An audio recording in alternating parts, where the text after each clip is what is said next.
সময়টা এমন চলছে যে মানুষ জান্নাত থেকে পালাচ্ছে আর জাহান্নামের দিকে দৌড়াচ্ছে। নেকির কাজ ছেড়ে দেয়া গুনার কাজের প্রতিযোগিতা করছে, কে কেমনে কার চাইতে কত বেশি পাপ করতে পারে। নর্মাল পাবলিক ভদ্র সাজার জন্য বিড়ি টানতেছে, বিড়িখোর প্রমোশন নিয়ে সিগারেট ধরতেছে, সিগারেট খোর আপডেট হবে মশলা বের করে গাঁজা ভরতেছে, গাঁজা খোরে থেমে নেই ফেন্সিডিল ধরছে, ফেন্সিডিল খোর বসে নেই হিরোইন খাচ্ছে, হিরোইন খোরেরা উন্নত করে বাবা ইয়াবা চালু করছে। মা বোনেরা কি পিছিয়ে পড়েছে? না, এই পাপের প্রতিযোগিতায় আমার মায়েরাও এগিয়ে চলছে। মোটা কাপড় ছেড়ে দিয়া পাতলা, এর চাইতে আরো পাতলা, তার চাইতে বেশি পাতলা, এখন যে যত পারে নিজের কাপড়টা চিরে ফেরে কেটে ছেঁটে নিজের ইজ্জতটুকু বের করে দেশের মানুষকে দেখায়, জাহান্নামের দাওয়াত দিয়ে বেড়ায়, আবার নিজেকে দামি সম্মানী ডিজিটাল এবং স্মার্ট মনে করে। কথা বলুন ঠিক কিনা? যখন পাপ করাটা সহজ, বলুন পাপ করাটা সহজ আর পাপ থেকে বেঁচে থাকাটাই কঠিন। সুন্নত তরিকায় বসে প্রসাব করলে ব্যাকডেট, আর কুত্তার মতন দাঁড়িয়ে প্যান্টের চেনখান টান দিয়ে বল বিয়ারিং রিং পিস্টন বের করে ছচ্ছর করে ছেড়ে দিলে আপডেট। সত্য কথা বললে আনসোশাল, বোকা, ইউজলেস, আর মিথ্যা কথা বললে চালাক, জ্ঞানী, বুদ্ধিমান, বুদ্ধিজীবী। শরীর ঢাকা পোশাক পরলে ব্যাকডেট, আর কাপড় পরে কিছু নেংটু বের হইছে। কাপড় পরা নেংটু নাই ভাই? যারা কাপড় পরে ইজ্জত দেখায় বেড়ায়, ওই কাপড় পরনেওয়ালা নেংটাগুলো নাকি এরা হয়ে গেল আপডেট। যখন পাপ করা সহজ আর পাপ থেকে বাঁচাটাই বড় কঠিন, সেই মুহূর্তে আমাদের রব, আমাদের মালিক, আমাদের স্রষ্টা আপনাকে আমাকে সমস্ত গুনাহ থেকে বাঁচায়া জান্নাতের পথ দেখায়া জান্নাতের বাগানে কবুল করেছে। তার কাছে আরো একবার শুকরিয়া, আলহামদুলিল্লাহ। আমার প্রাণের ভাইয়ারা, আপনাদের পাশে ট্রেনের লাইন আমরা পার হয়ে এসেছি। আপনাদের সাইকেলের রাস্তা ভুল হয়, মোটর সাইকেলের রাস্তা ভুল হয়, প্রাইভেট কারের রাস্তা ভুল হয়, বাসের রাস্তা ভুল হয়, কিন্তু ট্রেনের রাস্তা ভুল হয়ে কি আপনাদের গ্রামে কোনোদিন এসেছিল? ট্রেনের রাস্তা ভুল হয় না, কারণ ট্রেনের লাইন কয়টা? দুইটা লাইনের উপরে ট্রেনটা গড়গড় গড়গড় করতে করতে যেমন ঢাকা পৌঁছে যায়, তেমনি জান্নাতের লাইন হলো দুইটা, কিতাবুল্লাহি ওয়া সুন্নতি রাসূলুল্লাহ।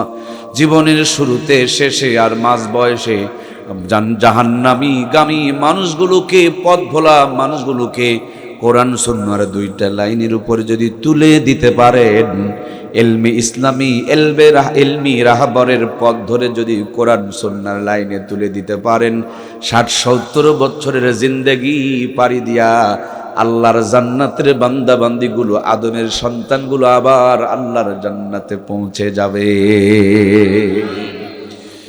আমার দরদের ভাইয়ারা, সামনে কিন্তু রমজান চলে এসেছে। আল্লাহ রাব্বুল আলামিন পবিত্র কোরআনুল কারীমের মধ্যে সুন্দর করে বলছেন, আল্লাহ রাব্বুল আলামিন বলেন, ইয়া আইয়ুহাল্লাযীনা আমানু কুতিবা আলাইকুমুস সিয়াম কামা কুতিবা আলাল্লাযীনা মিন ক্বাবলিকুম লাআল্লাকুম তাত্তাকুন।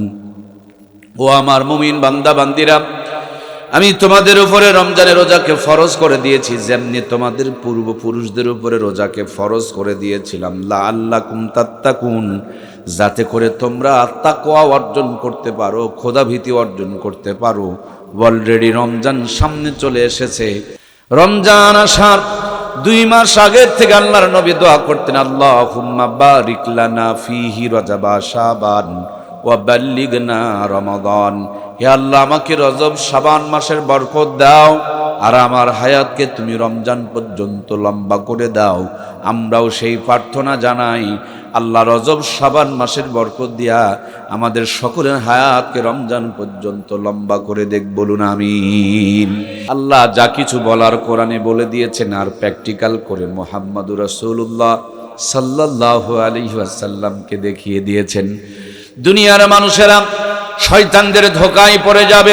পাপের কাজে জাতি যখন নিমজ্জিত হবে, পাপ জাতি যেন পাপগুলো না করে, এই জন্য জাতিকে ভালোবাসা শেখানোর জন্য কোরআনুল কারীমের আল্লাহ তাআলা জানিয়ে দিলেন, কুল ইন কুনতুম তুহিব্বুনাল্লাহ ও দুনিয়ার মানুষেরা, আমার নিয়ামত গুলো দেখে যখন হাবুডুবু খাবা, গাছের মধ্যে লিচু, গাছের মধ্যে আপেল, গাছের মধ্যে কমলা, একই জমিনের মধ্যে হাজার রকমের আইটেম, নাক, চোখ, কান, মুখ, এই যত নিয়ামত পেয়েছি সমস্ত নিয়ামত গুলোকে দান করেছে। ভালো যদি বাসতেই হয়, সবচেয়ে বেশি ভালোবাসা দরকার কাকে? আল্লাহ বলেন, দুনিয়ার মানুষেরা, তোমরা যদি আমি আল্লাহরে ভালোবাসতে চাও, ফাত্তাবিউনি, তাহলে আমার বন্ধুর ইত্তেবা করো। আল্লাহ বলেন, ইউহিব্বুকুমুল্লাহ, তাহলে আমি আল্লাহ তাআলা ভালোবাসা দিয়া জিন্দেগীর গুনাহগুলোকে মাফ করে দেব। ওই যে কিছুক্ষণ আগে এই জায়গাতে একটা লাইনে নড়াচড়া হয়েছিল, আলোগুলো অফ হয়ে গিয়েছিল, বুঝতে কি পেরেছেন? মানে আলো এখানে, লাইন আর সংযোগটা ওখানে। রব আরশে আজিমে আর জমিনে সুইচ দিয়েছেন মুহাম্মদুর রাসূলুল্লাহ সাল্লাল্লাহু আলাইহি ওয়াসাল্লামকে। নবীজিকে ভালোবাসলে আল্লাহ ভালোবাসা দিয়া জিন্দেগীর গুনাহ মাফ করে দিবেন। সুবহানাল্লাহ। প্রিয় ভাইয়েরা আমার, কেমনে নবীজিরে ভালোবাসবেন? আমার নবী বলে গিয়েছেন, মান আহাব্বা সুন্নতি ফাকাদ আহাব্বানি ওয়া মান আহাব্বানি কানা মাই ফিল জান্নাহ। যেই ব্যক্তি আমার সুন্নতকে মহব্বত করলো, সে যেন আমাকে মহব্বত করলো, আর যে আমাকে মহব্বত করলো কানা মাই ফিল জান্নাহ, কিয়ামতের দিন মুসিবতের আদালতে আমি নবীর সঙ্গে জান্নাতে প্রবেশ করবে। আমরা আসতেছিলাম, আমরা এদিকে ওই যে কাশিয়াবাড়ি না কাশিয়াডাঙ্গা কি যেন একটা বাজার আছে, হ্যাঁ, এদিক দিয়ে ব্রিজের উপর দিয়ে আসছি। আহারে বেচারীরা কি অস্থির হয়ে গেছে, আমাদের মেহমান রাস্তা চিনতে পারছে না, ভুল হইল নাকি, অন্য কোথাও গেল নাকি, ছুটে চলে গেছে মোটরসাইকেল নিয়ে রিসিভ করার জন্য। আমরা তাদেরকে দেখে অন্তরটা ভরে গেল, কলিজাটা খুশি হয়ে গেল যে আমাদেরকে রিসিভ করতে এসেছে, আমাদের জন্য আমাদের প্রিয় ভাইয়েরা অপেক্ষায় রয়েছে। ও দরদের ভাই, তোমাকেও জান্নাতে রিসিভ করার জন্য একজন অপেক্ষায় আছে। একদিন, 2 দিন, 1 মাস, 2 মাস, 1 বছর, 2 বছর, 100 বছর, 500 বছর, 1000 বছর নয়, 1500 বছর ধরে মদিনা রওজায় অপেক্ষায় রয়েছে। উম্মত, সুন্নত গুলোকে জিন্দা করো, আমি নবী সাথে করে নিয়ে জান্নাত উদ্বোধন করব। নবীর মতে মত, তারই বলে নবীর উম্মত। যে নবীর সুন্নত গুলোকে জিন্দা করবে, আল্লাহ নবী বলেন তাকে সাথে করে নিয়ে আমি জান্নাত উদ্বোধন করব। সুবহানাল্লাহ। নবীজির মরজে মউতে মুবতালা জিবরাইল আমিন এসে বলেন, নবী গো, আপনার বিদায়ের পর আপনার দেহ মোবারক আল্লাহ তাআলা আরশে আজিমের কাছে রাখতে চাই, এই ব্যাপারে আপনার পরামর্শ কি? আল্লাহর হাবিব বলেন, আমার আল্লাহর কাছে দূর আর কাছে কিছুই না। প্লেটের মধ্যে ভাতগুলো থাকলে কোনোটা ভাত দূরে, কোনোটা কাছে, এরকমটা কি মনে হয়? যেদিকেই হাত দিবেন, হাত দিলেই যেমনি পাওয়া যায়, আমার আল্লাহ তাআলার কাছে গোটা দুনিয়া তেমন, তার দূরে আর কাছে নাই। আল্লাহ নবী বলেন, আমার রবকে বলে দিও তার কাছে তো দূর আর কাছ বলতে কিছুই নাই। আমি আমার বন্ধুদের সঙ্গে, আমার সাহাবীদের সঙ্গে, আমার উম্মতদের সঙ্গে মদিনা রওজাতে থেকে যেতে চাই। কিয়ামতের দিন ইসরাফিল যখন সিংহায় ফুৎকার দিবে, হাসরের ময়দান যেমন কায়েম হবে, আমি আমার উম্মতগুলোকে সাথে করে নিয়ে আল্লাহর জান্নাত উদ্বোধন করব। ও আমার প্রিয় ভাইয়েরা, কোন নবীর উম্মত আপনি জানেননি? যে নবীর উম্মত হওয়ার কারণে দুনিয়াতে এসেছি আমরা সবার পরে, কিন্তু জান্নাতে যাব সবার। যারা যারা কথা বললেন না, তারা কি জানেন না? একটু কথা বলুন ভাই, হয়তোবা বেশি করে বিড়ি টেনে ফেলেছেন, এই জন্য মুখ দিয়ে হক কথা বের হচ্ছে না। সাদাকে সাদা বলুন, কালোকে কালো বলুন। গীবত শিকায়েত করার জন্য জবান শুধু নয়, এই জবান হলো হক কথা বলার জন্য। যদি জবানে হক কথা চালু থাকে, প্যারালাইসিসের ডায়াবেটিস জবানকে কেড়ে নিতে পারবে না। মৃত্যু পর্যন্ত কালেমা নসিব হবে, জবানটা সচল থাকবে। আল্লাহ কোরআনের পক্ষে আমাদের জবানগুলোকে কবুল করুক, আমরা পড়ি আমিন। দুনিয়াতে এসেছি সবার পরে, কিন্তু আমরা জান্নাতে যাব সবার। দুনিয়াতে বাঁচবো কম, আমাদের চাইতে দুনিয়াতে কোনো নবীর উম্মত কম বাঁচবে না। আমরা দুনিয়াতে সবচাইতে কম বাঁচবো, কিন্তু সবচাইতে বেশি নেকি আমরাই কামাই করব। সুবহানাল্লাহ বলেন। এলাম পরে, জান্নাতে যাব আগে, বাঁচবো কম, সওয়াব বেশি। কারণ হলো আমাদের একটা পরিচয় আছে, এই পরিচয়টা হলো আমরা মুহাম্মাদুর রাসূলুল্লাহ সাল্লাল্লাহু আলাইহি ওয়াসাল্লামের উম্মত। এই জন্য পরে সে আগে জান্নাতে যাব, কম বেচে বেশি সওয়াব কামাই করব। এজন্য ভাইয়েরা আমার, জিন্দেগির প্রত্যেকটা কাজ যেন নবীর সুন্নত তরিকায় হয়।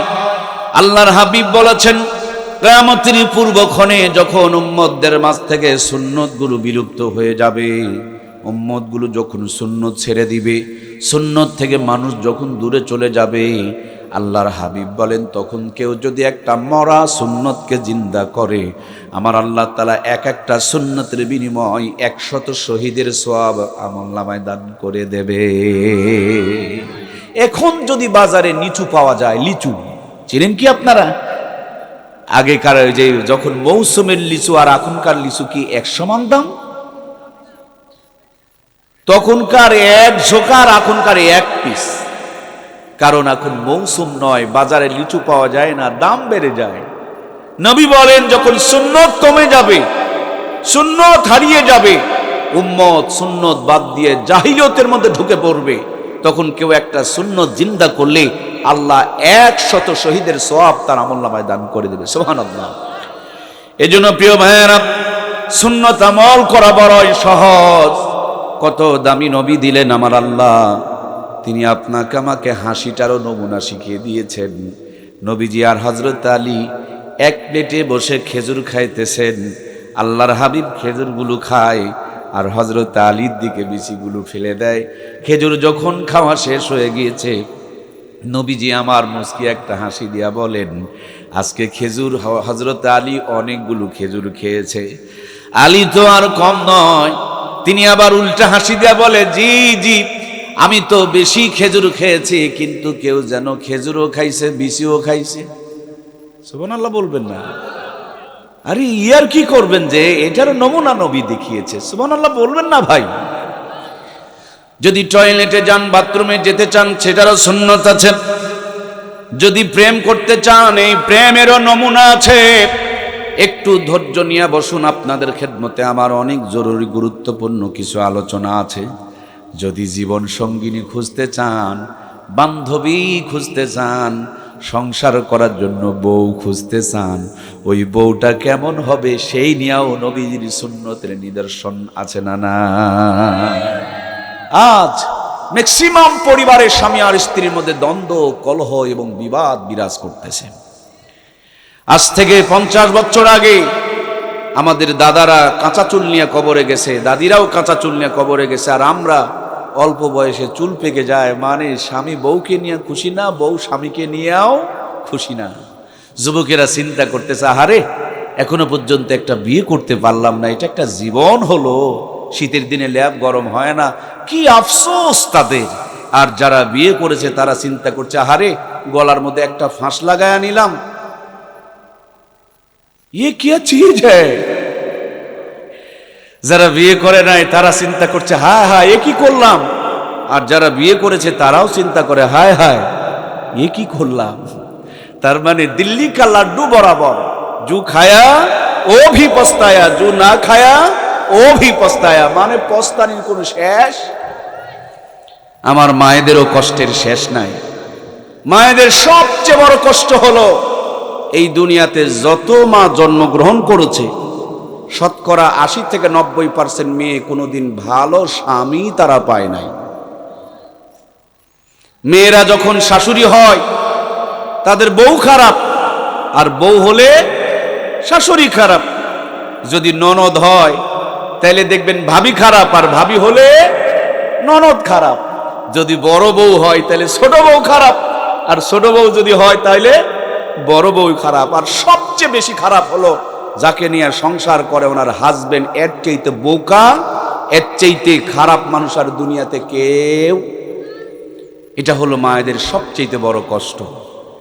আল্লাহর নবী, আমার পূর্বের আলোচনা আমাদের সম্মানিত ছোট্ট ভাই বন্ধুবর হারুন রশিদ আলোচনা করছিলেন, মেয়েদেরকে নবীজি জাহান্নামে বেশি দেখে আসছিল। আপনাদেরকে মনে আছে? আমি ভিতরে থাকলেও কান দিয়ে শুনছি। যতগুলো কারণে মেয়েরা জাহান্নামে বেশি থাকবে, তার অন্যতম কারণ এরা হলো অকৃতজ্ঞ। আর যতগুলো মানুষের কাছে অকৃতজ্ঞ হয়, সবচেয়ে বেশি তারা স্বামীর নাশুকরিয়া আদায় করে, অকৃতজ্ঞতা আদায় করে, যে স্বামী জীবন বিলিয়ে দেয়, এই স্বামীর প্রতি দেখবেন বেশিরভাগ মেয়েরা খুশি নাই। পৃথিবীতে সবচেয়ে কঠিন কাজ হলো মানুষ চিনা। এর চাইতে কঠিন কাজ কিচ্ছু। এখানে যতগুলো জ্ঞানীগুণ মানুষ আছেন, বলেন তো কে মরদের বেটা আছেন যে মানুষ চিনতে পেরেছেন? মরে যাবেন কিন্তু মানুষ চিনতে পারবেন না। মানুষের যে কত রূপ হয় তা বোঝা বড় মুশকিল। বিপদে যখন পড়বে তখন টাকা ধার নিতে আসবে, টাকা ধার দিদার সময় দেখবেন আপনার পায়ে মনে হয় একেবারে চুমা খাবে, আর ধার তোলার সময় কয় না রে, কয় না। বুঝবেন কত মাসের কত তারিখ এবং কি কি। এজন্য মানুষ চেনা বড় কঠিন। এজন্য সরকার কইছে 18 বছর আগে ভোট দিও না, ওকে নেতা নির্বাচন করতে দিও না, ভুল করে ফেলবে। মানুষ চেনা বড় কঠিন, 18 বছর আগে চিনতে পারবে না। এজন্য বলছে 18 বছর পরে সাপোর্ট দিয়ে ভালো মানুষকে নির্বাচন করিও। আমরা হুজুরদেরকে সিল মারতে চাই না, যত মুসারু কাঁচারু গাঁজারু আর মদারুগুলোকে নেতা বানায়, আর আমরা ভালো সমাজ পাই। ওই গাঁজারুরা কি ভালো সমাজ দিবে ভাই? সম্মানিত প্রাণপ্রিয় ভাইয়েরা আমার, সবচেয়ে কঠিন কাজ হলো মানুষ চেনা। কথা কিন্তু মনে রাখবেন, তার চাইতে কঠিন কাজ হলো মেয়ে মানুষ চেনা, মহিলা চেনা। এই জন্য 18 বছরে বিয়ে করা যায়, কিন্তু 25 বছরের আগে বিয়ে করা ঠিক নয়, কারণ মানুষ চেনার চাইতে মহিলা চেনা বড় কঠিন। অনেকেই বলেন আকাশের রং আর মেয়েদের মন, ওরা খারাপ ছেলের কাছে ছ্যাঁকা খাবে আর ভালো ছেলেগুলোকে ধোকা দিবে। কি গো যুবকেরা নাই নাকি? পাংখুর প্রেমে পড়বে, পাশার থেকে ফ্যান খুলে যায়, চোখের নিচে কালো দাগ, গাঁজা খায়, এর সাথে ইটিস ফিটিস করে চরিত্র ইজ্জত বিলিয়ে দিবে, আর ভালো ছেলেগুলোকে তারা ধোকা দিবে। কথা বলুন ঠিক কিনা?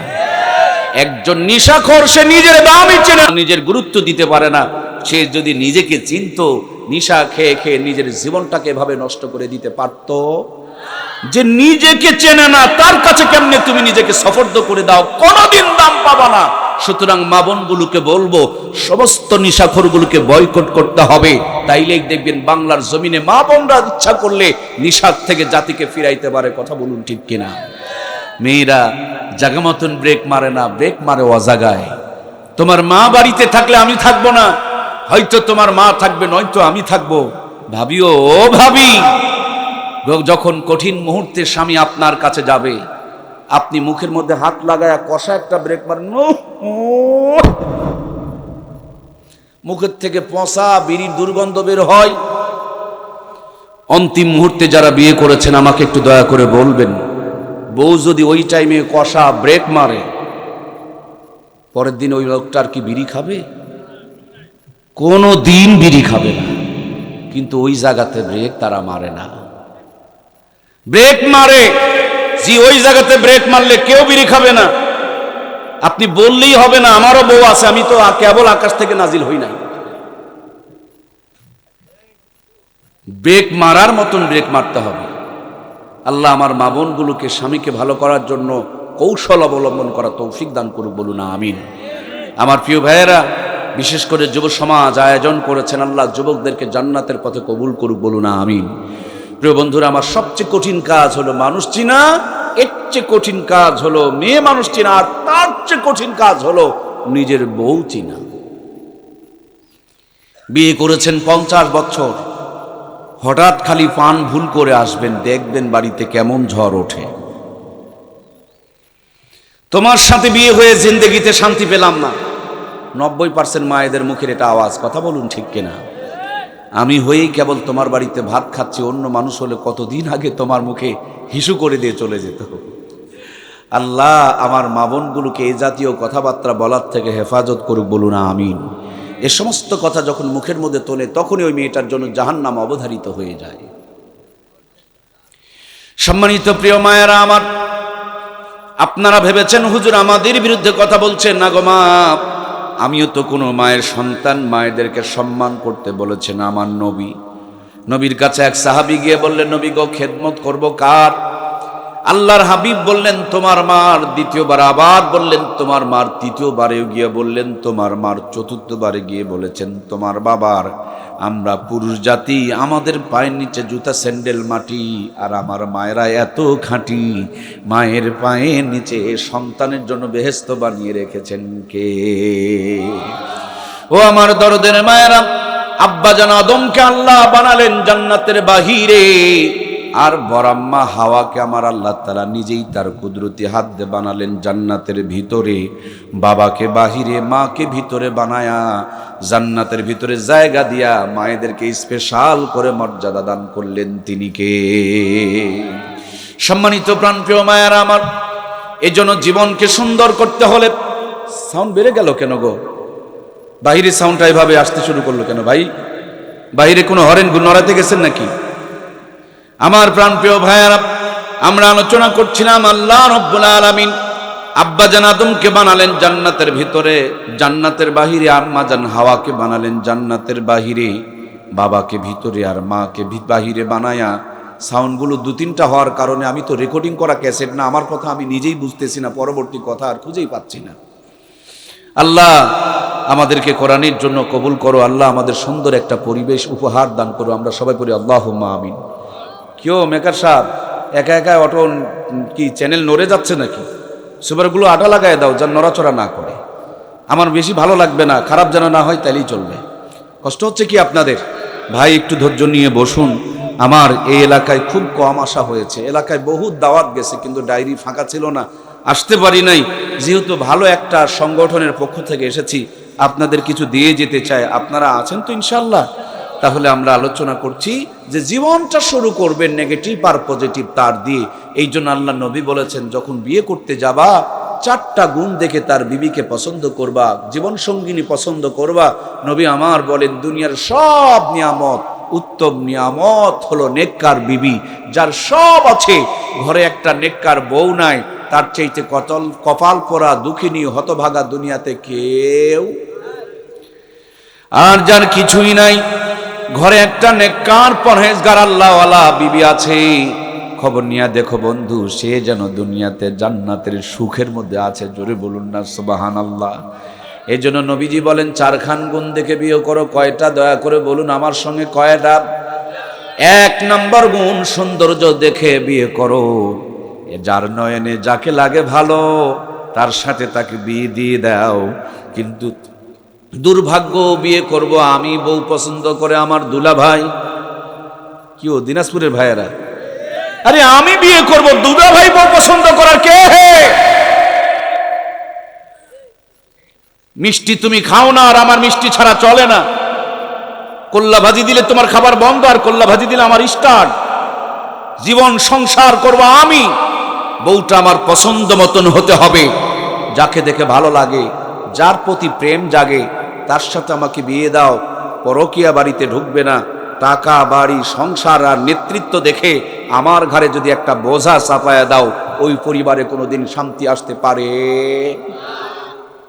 এজন্য বাপ মাকে সাথে নিয়ে জীবন সঙ্গিনী নির্বাচন করা সুন্নাহ।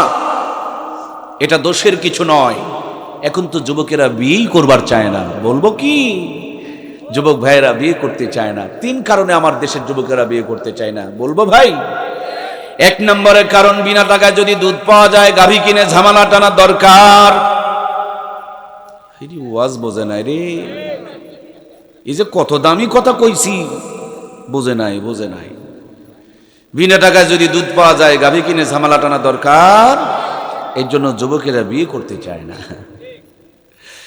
2 নম্বরের কারণ, ওনার বান্ধবী আছে 17টা, সবগুলো 3টা 4টা করে সিম ব্যবহার করে, একটাও সিঙ্গেল। চিন্তা করছে এগুলোকে নিয়ে পার্কে যাওয়া যায়, কিন্তু বৌমা বানায়া বাড়িতে নিয়ে আসা যাবে না। এগুলো বৌমা হবে না, এগুলো হবে বোমা। আরে ওয়াজ বোঝে না রে, একটু হানা বলো রে যুবক ভাইয়েরা। নদীর পানি সবাই ব্যবহার করে, কিন্তু 100 টাকা দিয়া ডাব কিনে খায়। নদীর পানি ব্যবহার করে কিন্তু খাওয়া যায়। ওরা পার্কে নিয়ে ঘোরাঘুরি করে, কিন্তু বয়স 35-40 হয়ে যায়, বিয়ে করার জন্য বউ খুঁজে পায় না। হিসাব করে মিলায় দেখছে এগুলো বৌমা হবে না, এগুলো হবে বোমা। আমি আমার বোনগুলোকে বলতে চাই, তোমরা বোমা হইও না, তোমরা বৌমা হওয়ার চেষ্টা করো, নারিকেল আর ডাবের মতন হও, শিলা কলা না হইয়া ভালো কলা হও। দোকানে সাজায়া রাখবে, টাকা দিয়ে কিনে নিয়ে যাবে, মোহরানা দিয়ে বিয়ে করে রাজধানী বানায়া রাখবে। কথা বলুন ঠিক কিনা? 3 নম্বরে যেই কারণে যুবকেরা বিয়ে করতে চায় না, এই 3 নম্বরের জায়গাটা হলো মোবাইল ফোন দখল করে নিয়েছে। হাইরে মরার মোবাইল ফোন রে, এই মোবাইল ফোনে বইয়ের 12টা বাজায় দিয়েছে। বউকে পাশে রাখা দিয়া মোবাইলে ঘষাঘষি করে। বউ চিন্তা করে, আমার চাইতে যদি মোবাইলের দাম বেশি হয় তাহলে তোমার কাছে থাকার আমার কোনো দরকার। মোবাইল অতিরিক্ত ঘুষাঘুষি করার কারণে অনেক সংসারের ডিভোর্স পর্যন্ত হয়ে গিয়েছে। রাত যত গভীর হয়, শয়তানের নিঙ্গুরটা ভিতরে ঢুকায়া দিয়া কানের মধ্যে ইয়ারফোন লাগায়া হাইরে ঘুষাঘুষি করে গো। ঘষে মোবাইলে দাগ পড়ে চোখের নিচে, ঘষে মোবাইলে পাছার থেকে প্যান্ট খুলে যায়। রাত যত গভীর হয়, ঘষাঘুষির তত স্পিড বেড়ে যায়, ন্যাংটা ছবিগুলো বের হয়ে আসে। ন্যাংটামি দেখতে দেখতে যৌবন কুরবানি হয়ে যায়। শেষবেলা দাদাই বিয়ে করতে চায়, নানাই বিয়ে করতে চায়, নাতি বিয়ে করার কথা শুনলে ভয় পায়। মানে মোবাইল ঘুষতে ঘুষতে তার যৌবনের ব্যাটারির চার্জ ফুরিয়ে গেছে। ঠিক কিনা? সম্মানিত ভাইয়েরা আমার, নবী আমার বলেন 3 কাজে দেরি করিও না। এই 3 কাজের একটি কাজ হলো, যখন ছেলে আর মেয়ের বিয়ের বয়স হয়ে যাবে, আল্লাহ নবী বলেন তাড়াতাড়ি করে বিয়ে করায় দাও। আমাদের বাপ মায়েরা প্রেম করতে দিবে, কিন্তু বিয়ে করার বেলায় বোঝার পর না বোঝা হয়ে থাকবে। কথা বলুন ঠিক কিনা? হাজী সাহেব, আপনি যাবেন বাইতুল্লাহ হজ করতে, আপনার ছেলে আর মেয়ে যাবে পার্কের মধ্যে আকাম কুকাম করতে। বাইতুল্লাহ তোয়াফ করবেন, ওদিক দিয়ে নেকি হবে, আর এদিক দিয়ে পার্কের গুনাহগুলো ঘাড়ের মধ্যে চেপে যাবে। এই জন্য বাবা মাদের উচিত হলো একটা নেককার বিবি দেখে ছেলেটার জীবন সঙ্গিনী বানায়া দাও। একটা তার দিয়ে আলো জ্বলবে না, একটা তার দিয়া মাই কথা বলবে না, একটা তার দিয়া ফ্যান ঘুরবে না। এই জন্য 2টা তার যেমন দরকার জীবনকে সুন্দর বানানোর জন্য, একার কামাই দিয়ে কোনোদিন সুন্দর হবে না। নেগেটিভ আর পজিটিভ পুরুষ আর মহিলার দরকার আছে না নাই? আমার আল্লাহ তাআলা সেই জন্য বলেন, হুন্না লিবাসুল লাকুম ওয়া আনতুম লিবাসুল লাহুন্না। পুরুষ হলো মহিলার পোশাক, আর মহিলা হলো পুরুষের পোশাক। আল্লাহর হাবিব বলেছেন, বিয়ে শাদীকে সহজ করে দাও, জেনা ব্যভিচার কমে যাবে। আমার বাংলার জমিনে বিয়ে শাদীকে কঠিন করা হয়েছে, এই জন্য জেনা ব্যভিচার বেড়ে চলতেছে।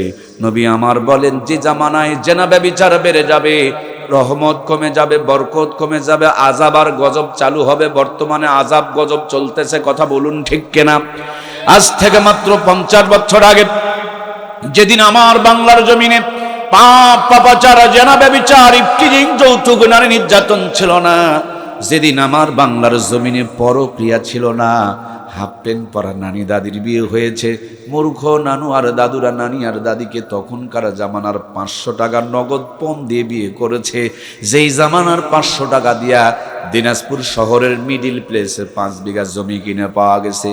5 বিঘা জমির মূল্য দিয়া যেই নানি দাদির বিয়ে করা হলো, ওই নানি দাদির পেটে 12টা 18টা সন্তান জন্মগ্রহণ করলো। একটা নানি দাদি কেউ কষাইখানা নিয়ে পেট চিরে বাচ্চা বের করা দরকার পড়লো। সব কটা সন্তানকে বুকুরে দুধ খাওয়ায় লালন পালন করলেন। কোটার দুধ তো ছিল না, গাভীর দুধের দরকার পড়তো না, বাচ্চার দুধ খেয়ে শেষ করতে পারত না। এখন স্মার্ট আর ডিজিটাল জামানা, 18 বছর আগে বিয়ে নাকি দেওয়া যাবে, কিন্তু 10-12 বছর আকাম কুকাম করে সর্বনাশ করে ফেলে দেয়। এদিকে কেউ দেখতে চায়? ভালোবাসার দরজা রেখেছ খোলা, আর বিয়ের দরজাটা বন্ধ করে লাগাইছে জমতালা। 18 বছর আগে বিয়ে দেওয়া যাবে না, মানে হারামের দরজা খোলা আর হালালের দরজাটা বন্ধ করে দিয়েছি। 18 বছর আগে বিয়ে দেওয়া যাবে না, বিয়ের পর পর বাচ্চা নেওয়া হবে না। পেটের মধ্যে বাচ্চা আসার পর ইসিজি, এক্সরে, আল্ট্রাসাউন্ড শুরু হয়ে গেল। কায়দায় না বেকায়দায়, শুকনাতে আছে না নরমালে আছে? ভিটামিন আছে না নাই, ক্যালসিয়াম আছে না নাই, মিনারেল আছে না নাই, আয়রন আছে না নাই, জিঙ্ক আছে না নাই, হাজার তরিকার পদ্ধতি চলায়, কিন্তু পেটের ভুঁড়িটা ঢেকে রাখতে চায় না। 5 ওয়াক্ত নামাজ খুঁজে পাওয়া যায় না, কোরআনুল কারীম তেলাওয়াত করতে পারে না। এজন্য 70 থেকে 80% মা বোনকে কষায়খানা নিয়ে পেট চিরে চিরে বাচ্চা বের করতে হয়। কথা বলুন ঠিক কিনা? আমাদের মা বোনগুলো, নানি দাদিগুলো বুকটাকে রেখেছিল ঢাকা, আল্লাহ দান করতেন রহমত আর বরকত। আর এখন তারা বুকটাকে রেখে দিয়েছেন ফাঁকা, শুরু হয়ে গিয়েছে আযাব আর গজব, স্তন ক্যান্সার। কথা বলুন ঠিক কিনা? আমার সম্মানিতা প্রাণপ্রিয় মা বোনেরা, বিনীত অনুরোধ রাখতে চায় দরদের মায়েরা, সেদিন বগুড়াতে একটা মাহফিল থেকে নামার পর ছোট্ট একটা বাচ্চা তুলে দিয়ে বললেন, হুজুর বাচ্চাটাকে বাতাস লেগেছে, একটু পানি পরা দেন। আমি জিজ্ঞেস করলাম, কেমনে বাতাস লাগলো গো? ওরা বলেন, আমরা ভাজা পোড়া বানাইছি, খাইতে খাইতে বাচ্চাটা দৌড়াদৌড়ি করেছে, তার জন্য বাতাস লেগেছে। আমি আশ্চর্য হয়ে যাই, এতটুকু বাচ্চা ভাজা পোড়া খাইতে খাইতে বাহিরে গেলে যদি বাতাস কুতাস লাগে রে। এমনি তো আমাদের মা বোনগুলো ফর্সা, আমরা পাচ্ছি না তেমন কোনো ভরসা, তারপরও বিউটি পার্লারে গিয়া সাজুগুজু করতেছে। মুসলমানের পোশাক বাদ দিয়া কিরণমালা, কটকটি আর পাখির পোশাক ধরেছে। রাত মানে না, দিন মানে না, সকাল বিকালের কোনো তাওয়াক্কা করে না, খালি টোটো কোম্পানি ম্যানেজারের মতন ব ব ব ব ব ব করে পাইচারি করে। ছোট্ট বাচ্চা ভাজা পোড়া খাইতে খাইতে বাহিরে গেলে যদি বাতাস কুতাস লাগে গো। এভাবে বেহায়ার পোশাক পরে বুক পিঠ বের করে বাংলার জমিনে মা বোনগুলো অর্ধনগ্ন পোশাক পরে ঘোরাফেরা করে। এদের ন্যাংটা পোনার কারণে, নগ্ন পোনার কারণে, বেহায়া পোনার কারণে, বেপর্দা পোনার কারণে আল্লাহর আযাব আর গজবের বাতাস লাগে কি লাগে না? লাগে লাগে লাগে। আযাব আর গজবের বাতাসের কাল বৈশাখী ঝড় আসে, এই আযাব আর গজবের বাতাসে খাবারের স্বাদগুলো হারাই গিয়েছে। আজ থেকে 50 বছর আগে এই ন্যাংটামির আযাব গজব ছিল না। এক বাড়িতে মাসকালার ডালের তেলানি হয়েছে, গোটা গ্রাম যেন গন্ধে মোহিত হয়ে পড়েছে। একদিন আতপ চালের বিরিয়ানি খেলে 2 দিন পর্যন্ত হাত থেকে সুঘ্রাণ বের হয়েছে। মূর্খ নানু আর দাদুরা দিনাজপুর শহর থেকে 5 টাকা 6 টাকা স্যার ইলিশের মাছ কিনে নিয়ে এসেছেন, পুকুরের ঘোলা পানি দিয়ে ধৌত করে খেরের চুলায় বসে মূর্খ নানি আর দাদি রান্না করেছেন। আহারে স্বাদ আর মজা! একদিন ইলিশ মাছ খাইলে 3 দিন পর্যন্ত হাত থেকে সুঘ্রাণ বের হয়েছে। ওই নানি দাদিদের স্মৃতিচারণে পহেলা বৈশাখ উদযাপন করি আমরা। 6 টাকার কেজি ইলিশের মাছ 6000 টাকা দিয়ে আমদানি করে নিয়ে আসতেছি আমরা। নরমাল চুলা ভেঙে দিয়ে গ্যাসের চুলা ঢুকিয়েছি আমরা। মূর্খ নানি দাদিদের নাতনিদেরকে এমএ পাস করিয়েছি আমরা। সাধারণ মশলা বাতিল করে রাঁধুনি গুঁড়া মশলা ব্যবহার করতেছি আমরা। কত যে উন্নতি করেছি, গুনতে গুনতে রাত ফুরিয়ে যাবে, কিন্তু গণনা শেষ হবে না। যোগ বিয়োগ মিলায় দেখেন, খাবার সময় নাকে নিয়ে চেক করতে হয় ইলিশ না সিলভার কাপ। কথা বলুন ঠিক কিনা? আগে কি সুন্দর দিন কাটাইতাম। কি যুবক ভাইরা নাই নাকি গো? আগে কি সুন্দর দিন কাটাইতাম আমরা, আগে কি সুন্দর দিন কাটাইতাম। ফজর যখন হইতো মুয়াজ্জিন আযান দিত, মধুরা জান শুনে বিছানা ছাড়িতাম আমরা। মধুরা জান শুনে ঘুম ছাড়িতাম। যতই থাকুক কাম আগে নামাজ পড়িতাম, হাজার থাকুক কাম আগে নামাজ পড়িতাম।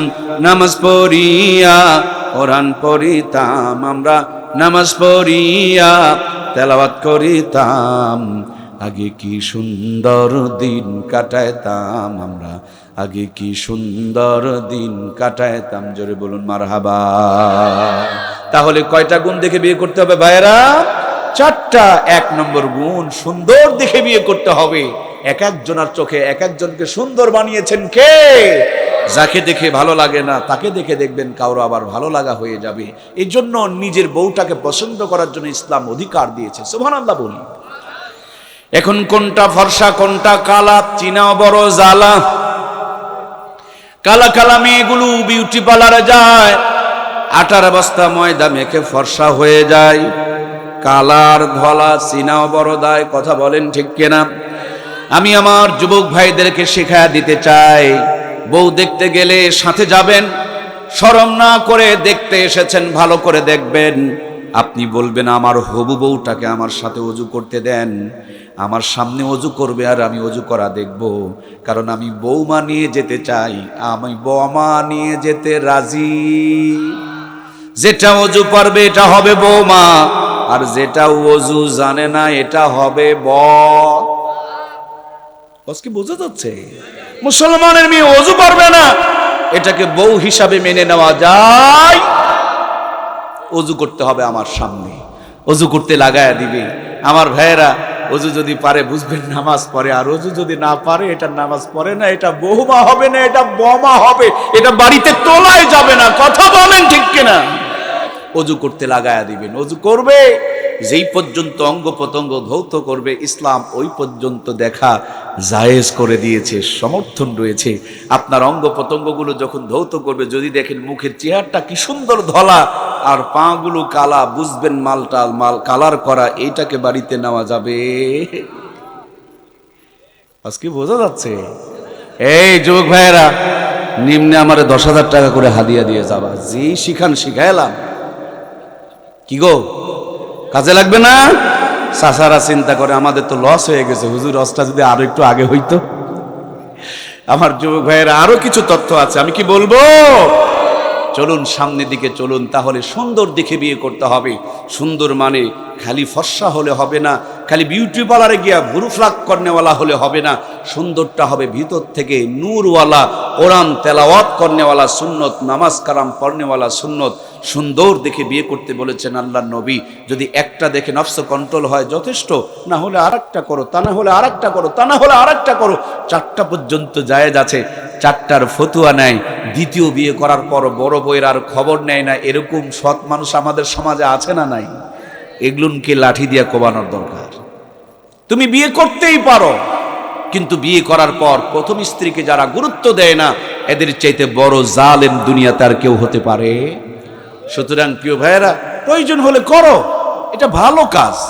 বাংলাদেশে আদমশুমারিতে পুরুষের তুলনায় প্রায় 1 কোটি খানেক মহিলা বেশি আছে, 1 কোটির মতন মহিলা আছে। সবাই যদি একটা নিয়ে বন্ধ করে দেয়, তাহলে 1 কোটি যে বেশি থাকবে, এগুলো যাবে কোন জায়গায়? কি বোঝা যাচ্ছে? এই ভদ্রলোকেরা শোনেন, যাদের সামর্থ্য আছে দ্বিতীয় বিয়ে করছেন না, কিয়ামতের দিন কিন্তু এর জবাব দেওয়া লাগবে।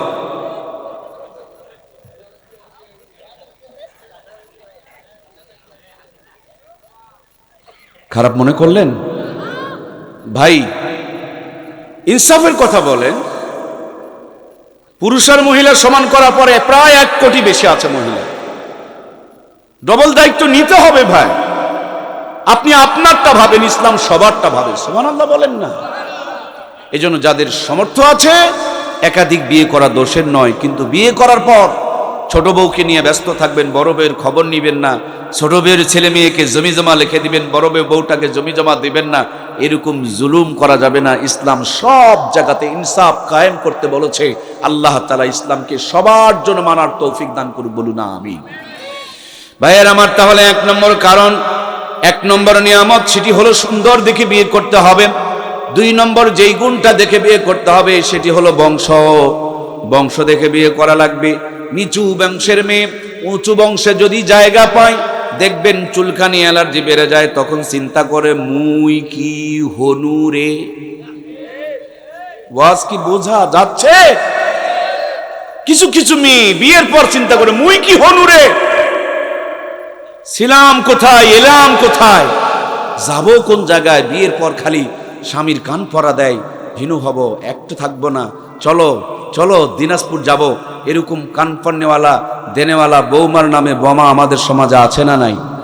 মেয়েটা একবারও ভেবে দেখলো না আমার স্বামীটাকে পেটে রেখেছিল কে, কষ্ট করে ডেলিভারি করলো কে, দুধ খাওয়ালো কে, লালন পালন করলো কে, চাকরিটা নিয়ে দিল কে, ব্যবসায় প্রতিষ্ঠিত করলো কে। যারা এতদিন কষ্ট করলো, আমি বিয়ের পর যদি স্বামীটাকে নিয়ে আলাদা হয়ে যায়, আমার চাইতে বড় নাফরমান আল্লাহর জমিন আর কে? সামান্যতম মানুষের রক্ত ভিতরে থাকলে একজন মহিলা বিয়ের পর তার স্বামীকে নিয়ে আলাদা হয়ে যেতে পারে? আল্লাহ আমার মা বোনগুলোকে স্বামী ভক্ত, স্বামীর পরিবারের লোকজনের সাথে ভালো ব্যবহার করা তৌফিক দান করুক। আমরা সবাই পড়ি আমিন। এই জন্য নবীজি বলেন, বংশ দেখে বিয়ে করো। ভালো বংশের মেয়েরা এত বড় নিমক হারাম হবে না। আল্লাহ আমাদের ভালো বংশে যাওয়ার তৌফিক দান করুক, বলুন আমিন। 3 নম্বরে নবী আমার বলেন, তোমরা সম্পদ দেখেও বিয়ে করো। একেবারে কোটিপতির ঘরের সন্তান ছোট ঘরে যদি বিয়ে করেন, শ্বশুর শাশুড়িকে টাইম দিতে চায় না, চাকর মনে করে, এরকম বিয়ে করার মধ্যে কোনো সফলতা নাই। আবার যদি ছোট পরিবারের ছেলেটার কোটিপতির মেয়েকে ভাগায় নিয়ে আসে, দেখবেন সে কোনোদিন বইয়ের কাছে দাম পাবে, সারা জীবন তাকে চাকরের মতন থাকা লাগবে। এই জন্য নবীজি বলেন, কুফু দেখে বিয়ে করো, মোটার চিকন দড়িতে গিরা লাগাইতে যেও না। এই গিরাগুলো লাস্টিং হবে না, লংজিভিটি পাবে না। প্রেম ভালোবাসার ফাঁদে ফেলে কোটিপতির মেয়েটাকে ভাগায় নিয়ে চলে আসবা, বেশি দিন তোমার ভালোবাসা লাস্টিং করবে না। যেদিন অভাব জানালা দিয়ে ঢুকবে, ভালোবাসা দরজা দিয়ে দৌড় মারবে, তখন বিরহের গান গাওয়া লাগবে। এই দুনিয়ায় মন বহুজার চাইতে ভুলবো যার মানুষ বেশি, এত ভালোবেসেও আমি তার কাছে হইলাম দোষী, এত ভালোবেসেও আমি তার কাছে হইলাম দোষী। এই দশাদশীর গান আছে না নাই? ভাইয়ার আমার, কুফু দেখে বিয়ে করতে হবে। আল্লাহর হাবিব বলেন, ফাজফার বিজাতির দিন, সবচেয়ে বেশি দিনের প্রতি খেয়াল রাখতে হবে। সব আছে, ভিতরে যদি দিন না থাকে, ওই মেয়েকে বিয়ে করে ঘরে নেওয়া যাবে না। আর কিছুই যদি না থাকে, ভিতরে যদি দিন থাকে, দিনদার একটা মহিলাকে ঘরে নিয়ে আসেন, আপনার ভাঙা ঘরটাকে জান্নাতের টুকরা আমার আল্লাহ তাআলা বানায়া দিবে। আমার প্রাণপ্রিয় ভাইয়েরা, তাহলে 4খান গুণ দেখে বিয়ে করতে হবে। বিয়ের দিকে তাকিয়ে দেখুন, মেয়ের বাবাকে বলা হয় 500 বরযাত্রী নেওয়া লাগবে। এটা হলো ছোট লোকে একটা আচরণ। আপনি দাওয়াত দিয়েছেন, আপনার বাড়িতে খাওয়াবেন, 500 বরযাত্রী নিয়ে বিয়ের বাড়িতে যাওয়া যাবে? তোমার মেহমান ওর বাড়িতে কেন নিয়ে যাবা? সর্বোচ্চ বিয়াই বাড়ি বলে তুমি অধিকার নিয়ে 10টা 20টা নিয়ে যেতে পারো। 500টা বরযাত্রী নিয়ে মেয়ের বাড়িতে যাওয়া, এটা ডিজিটাল কায়দার একটা জুলুম। কথা বলুন ঠিক কিনা? আমরা মাঝে মাঝে শুনি, বিয়ে বাড়িতে গোস্তের পরিমাণ কম হলে মারামারি পর্যন্ত লেগে যায়। বরিশাল এলাকায় মাথায় এত জোরে বাড়ি মারছে, মরে গেছে। সম্মানিত প্রাণপ্রিয় ভাইয়েরা আমার, বিয়েতে দেখবেন গায়ে হলুদের নাম দিয়া মেয়েটাকে হলুদ মাখায় একটা যুবতী মেয়েকে এইভাবে ডলাডলি সবার সামনে করা যাবে? আবার পুরুষটাকে মালকাস মারায়া এলাকার যত ভাবি আছে সবগুলো ডলাডলি করে, আছে না নাই? এটাও ইসলাম সমর্থন করে না। দেখবেন গায়ে হলুদের দিন দুপুর বেলা পাতিলের কালিগুলো নিয়ে ঘষাঘষি করে, ডলাডলি করে, দৌড়াদৌড়ি করে, আছে না নাই? সম্মানিত প্রাণপ্রিয় ভাইয়েরা, বিনীত আহ্বান আপনাদের খেদমতে যেটুকু জানাতে চাই, যেই বিয়েতে সুন্নত থাকবে সেই বিয়েতে রহমত আর বরকত থাকবে। যেই বিয়েতে সুন্নত থাকবে না সেই বিয়েতে কোনোদিন রহমত আর বরকত বিরাজ করবে না। নবী আমার বলেন, যেই বিয়েতে খরচ কম সেই বিয়েতে বরকত বেশি। জোরে বলেন না সুবহানাল্লাহ। আর আমরা মনে করি 90 লক্ষ টাকা মোহরানা, 1500 টাকা নাকের ফুল বাবদ নগদ, অবশিষ্ট টাকা বাকি কিয়ামত পর্যন্ত ফাঁকি ওর দাদাও দেয়নি, বাপও দেয়নি, নিয়ত করছে উনিও দিবে। যদি দেওয়া লাগতো তাইলে 90 লক্ষ টাকা মোহরানা নির্ধারণ করত। এই ধোকাবাজ বিয়ের বেলাতেও গিয়া ধোকাবাজি করে, 90 লক্ষ টাকা মোহরানা নির্ধারণ করে 1500 টাকা পরিশোধ করে বাকিটুকু পরিশোধ করে না। বাসর ঘরে গিয়া বউয়ের কাছে মাপ চাই। এর চাইতে ছোট লোক দুনিয়াতে আর কেউ। তোর মোহরানা দেওয়ার ক্ষমতা নাই, বিয়ে করছস কেন রে ভাই? বিয়ে করার তো দরকার নাই, রোজা রাখ। ইসলাম এই ফুটানিগুলো পছন্দ করে না। আপনি যতটুকু পারবেন মোহরানা নির্ধারণ করবেন, মোহরে ফাতেমি নির্ধারণ করবেন, পরিশোধ করবেন। বিয়ে করার পর মোহরানা বাকি রাখা যাবে না। মেয়েটাকে শিখায়া দেয়, মোহরানা টাকা স্বামীকে মাফ করে দিও, নইলে জেনার গুনাহ হবে। মেয়েটা নিরুপায় হয়ে বাসর ঘরে মোহরানার টাকা মাফ করে দেয়। 20 বছর সংসার চলতেছে, 4টা ছেলে জন্ম হয়েছে। হঠাৎ করে স্বামী আর স্ত্রীর মধ্যে গন্ডগোল বেঁধে গিয়েছে। স্বামী বেচারি বলছে, তোমার পথে তুমি যাও, আমার পথে আমি যাই, তোমার আমার কোনো সম্পর্ক নাই, তোমার আমার কোনো সম্পর্ক নাই। ও বাবার বাড়ি যাওয়া বাদ দিয়া আপনাদের দিনাজপুর কোর্টে চলে যায়। কোর্টে গিয়ে মোহরানার কাগজটা তুলছে, এরপর 90 লক্ষ টাকার মামলাটা ঠুকে দিয়েছে। ভাইয়েরা আমার, বাসর ঘরে যদি মাফ হয় তাইলে কিন্তু মামলা হবে, আর মামলা যদি সত্যিকারে হয়ে যায় তাইলে মাপ কখনো হইতে পারে। এই যে 20 বছর ধরে মোহরানা পরিশোধ না করে বিবির সাথে মিলামিশা করলেন, ভদ্রলোক করলেনটা কি? এই যে 4টা সন্তান জন্ম দিয়েছেন, আসলে ঘটনাটা কোন জায়গায় পেঁচ লাগছে? আপনি বলেন ডানে, সন্তান চলে যায় বামে, কারণটা কি? ঘটনাটা কি? ঘটনাটা হলো মোহরানা পেমেন্ট সব পেমেন্ট করে, কিন্তু মোহরার টাকা যারা পরিশোধ করে না, কিয়ামতের দিন জেনাকারের কাতারে তাদেরকে দাঁড়াইতে হবে। কথা বলুন ঠিক কিনা? এই জন্য মোহরানা পরিশোধ করতে হবে। সম্মানিত প্রাণপ্রিয় ভাইয়েরা, সব জিনিস জানে, কিন্তু বিবির সাথে মিলামিশা করার যে সুন্নত তরিকা, এর জন্য একটা নিয়ম আছে, এটা করার জন্য একটা যে দোয়া আছে, নবীর যে সুন্নত একটা পদ্ধতি আছে, এটা জানে না। নবী আমার বলেন, ভরা পেটে নয়, রাতের শুরুতে নয়, শোরগোলের ভিতরে নয়, রাত যখন গভীর হবে, পেট যখন হালকা হবে, ওযু ইস্তেঞ্জা টয়লেট বাথরুম সেরে নিবে, মেসওয়াক করবে, সুগন্ধ ব্যবহার করবে, হালাল বিবির সঙ্গে যখন মিলিত হতে যাবে দোয়া খান পড়ে নিবে, আল্লাহুম্মা জান্নিবনা শাইতানা। বাকিটুকু বলবো না, ওটুকু সকলকে শিখতে হবে, নইলে বিয়ে করা যাবে। আল্লাহ রে, কেউ যে কথা কয় না। তাহলে এই এলাকার মানুষ কি ওই ভালোবাসার দোয়া জানে না? এক চাচায় কয়, হুজুর ওই সময় কি দোয়া পড়ার টাইম? দোয়া কি আর মনে থাকে? আমি বলি, চাচা কেন থাকবে না, সব জায়গাতে দোয়া পড়তে হবে। আমরা মুসলমান, A to Z পুরা জিন্দগি আমাদের ইবাদত। সুবহানাল্লাহ বলেন। আমার প্রিয় ভাইয়েরা, মিলামিশার পরে বিছানায় শুধু পড়ে থাকবেন তা নয়, আপনি মিলামিশা শেষ করে জলদি করে গোসল করে নিবেন। গোসলের ফরজ কয়টা অনেকেই জানে, অনেকেই জানে না। কেউ বলে 6টা, কেউ বলে 9টা। যদি জিজ্ঞেস করেন গোসল নিয়ত কি, মাঝে মাঝে বলেন নাওয়াইতুন গোসলা, সাবান দিয়া কসলা। আবার যদি বলেন গোসলের 3টা ফরজ, বলেন তো কি কি? কখনো কখনো বলে নঙ্গি, গামছা এবং সাবান। এই যদি হয় আমাদের অবস্থা, আমরা পবিত্র হতে পারবো না। আর পবিত্র না হলে ওযু হবে না, ওযু না হলে গোসল, ওযু না হলে নামাজ হবে না। আর নামাজ যদি না হয় তাহলে কি দোয়া কবুল হবে? প্রিয় ভাইয়েরা আমার, গোসলের ফরজ হলো মাত্র 3টা। ভালোভাবে কুলি করা, নাকের নরম জায়গা পর্যন্ত পানি পৌঁছানো, সমস্ত শরীর সুন্দর করে ধৌত করা। আগেকার মা বোনেরা পবিত্র না হয়ে সংসারের কোনো কাজে হাত দিত না, এই জন্য সংসারগুলোতে রহমত আর বরকত বিরাজ করত। আর এখন বিয়ে পাশ করেছে, MA পাশ করেছে, কিন্তু গোসলের ফরজ। এই জন্য নাপাক গায়ে চলাফেরা করে। টাকা আছে, পয়সা আছে, বিল্ডিং আছে, বাড়ি আছে, গাড়ি আছে, মনে শান্তি, একটাই মাত্র কারণ, তারা নাপাক গায়ে চলাফেরা করে, রহমত আর বরকত বিরাজ নিয়ে ও রহমত আর বরকত উঠে চলে গিয়েছে। সম্মানিত প্রাণপ্রিয় ভাইয়েরা, জীবনের প্রত্যেকটা ক্ষেত্রে নবীর সুন্নতগুলোকে আমল করা দরকার আছে না না? পেটে যখন সন্তান চলে আসলো, প্রিয় মা, বেশি করে নফল রোজা রাখুন, বেশি করে তাহাজ্জুদের নামাজ পড়ুন, বেশি করে আল্লাহওয়ালাদের জিন্দেগি পড়ুন, কোরআন তেলাওয়াত করুন। আপনার পেটের উপরে, পেটের সন্তানের উপরে জান্নাতের রহমত আর বরকত বর্ষিত করবেন কে? কিন্তু আমার মায়েরা, পেটের সন্তান আসার পর বেশি করে কটকটি সিরিয়াল দেখা শুরু করে দেয়। কটকটি সিরিয়াল দেখলে পেটের সন্তানটা কটকটি মার্কা হবে, পেটের সন্তানটা শাহজালাল, শাহপ্রাণ, শাহ মাকদুম মার্কা হবে না।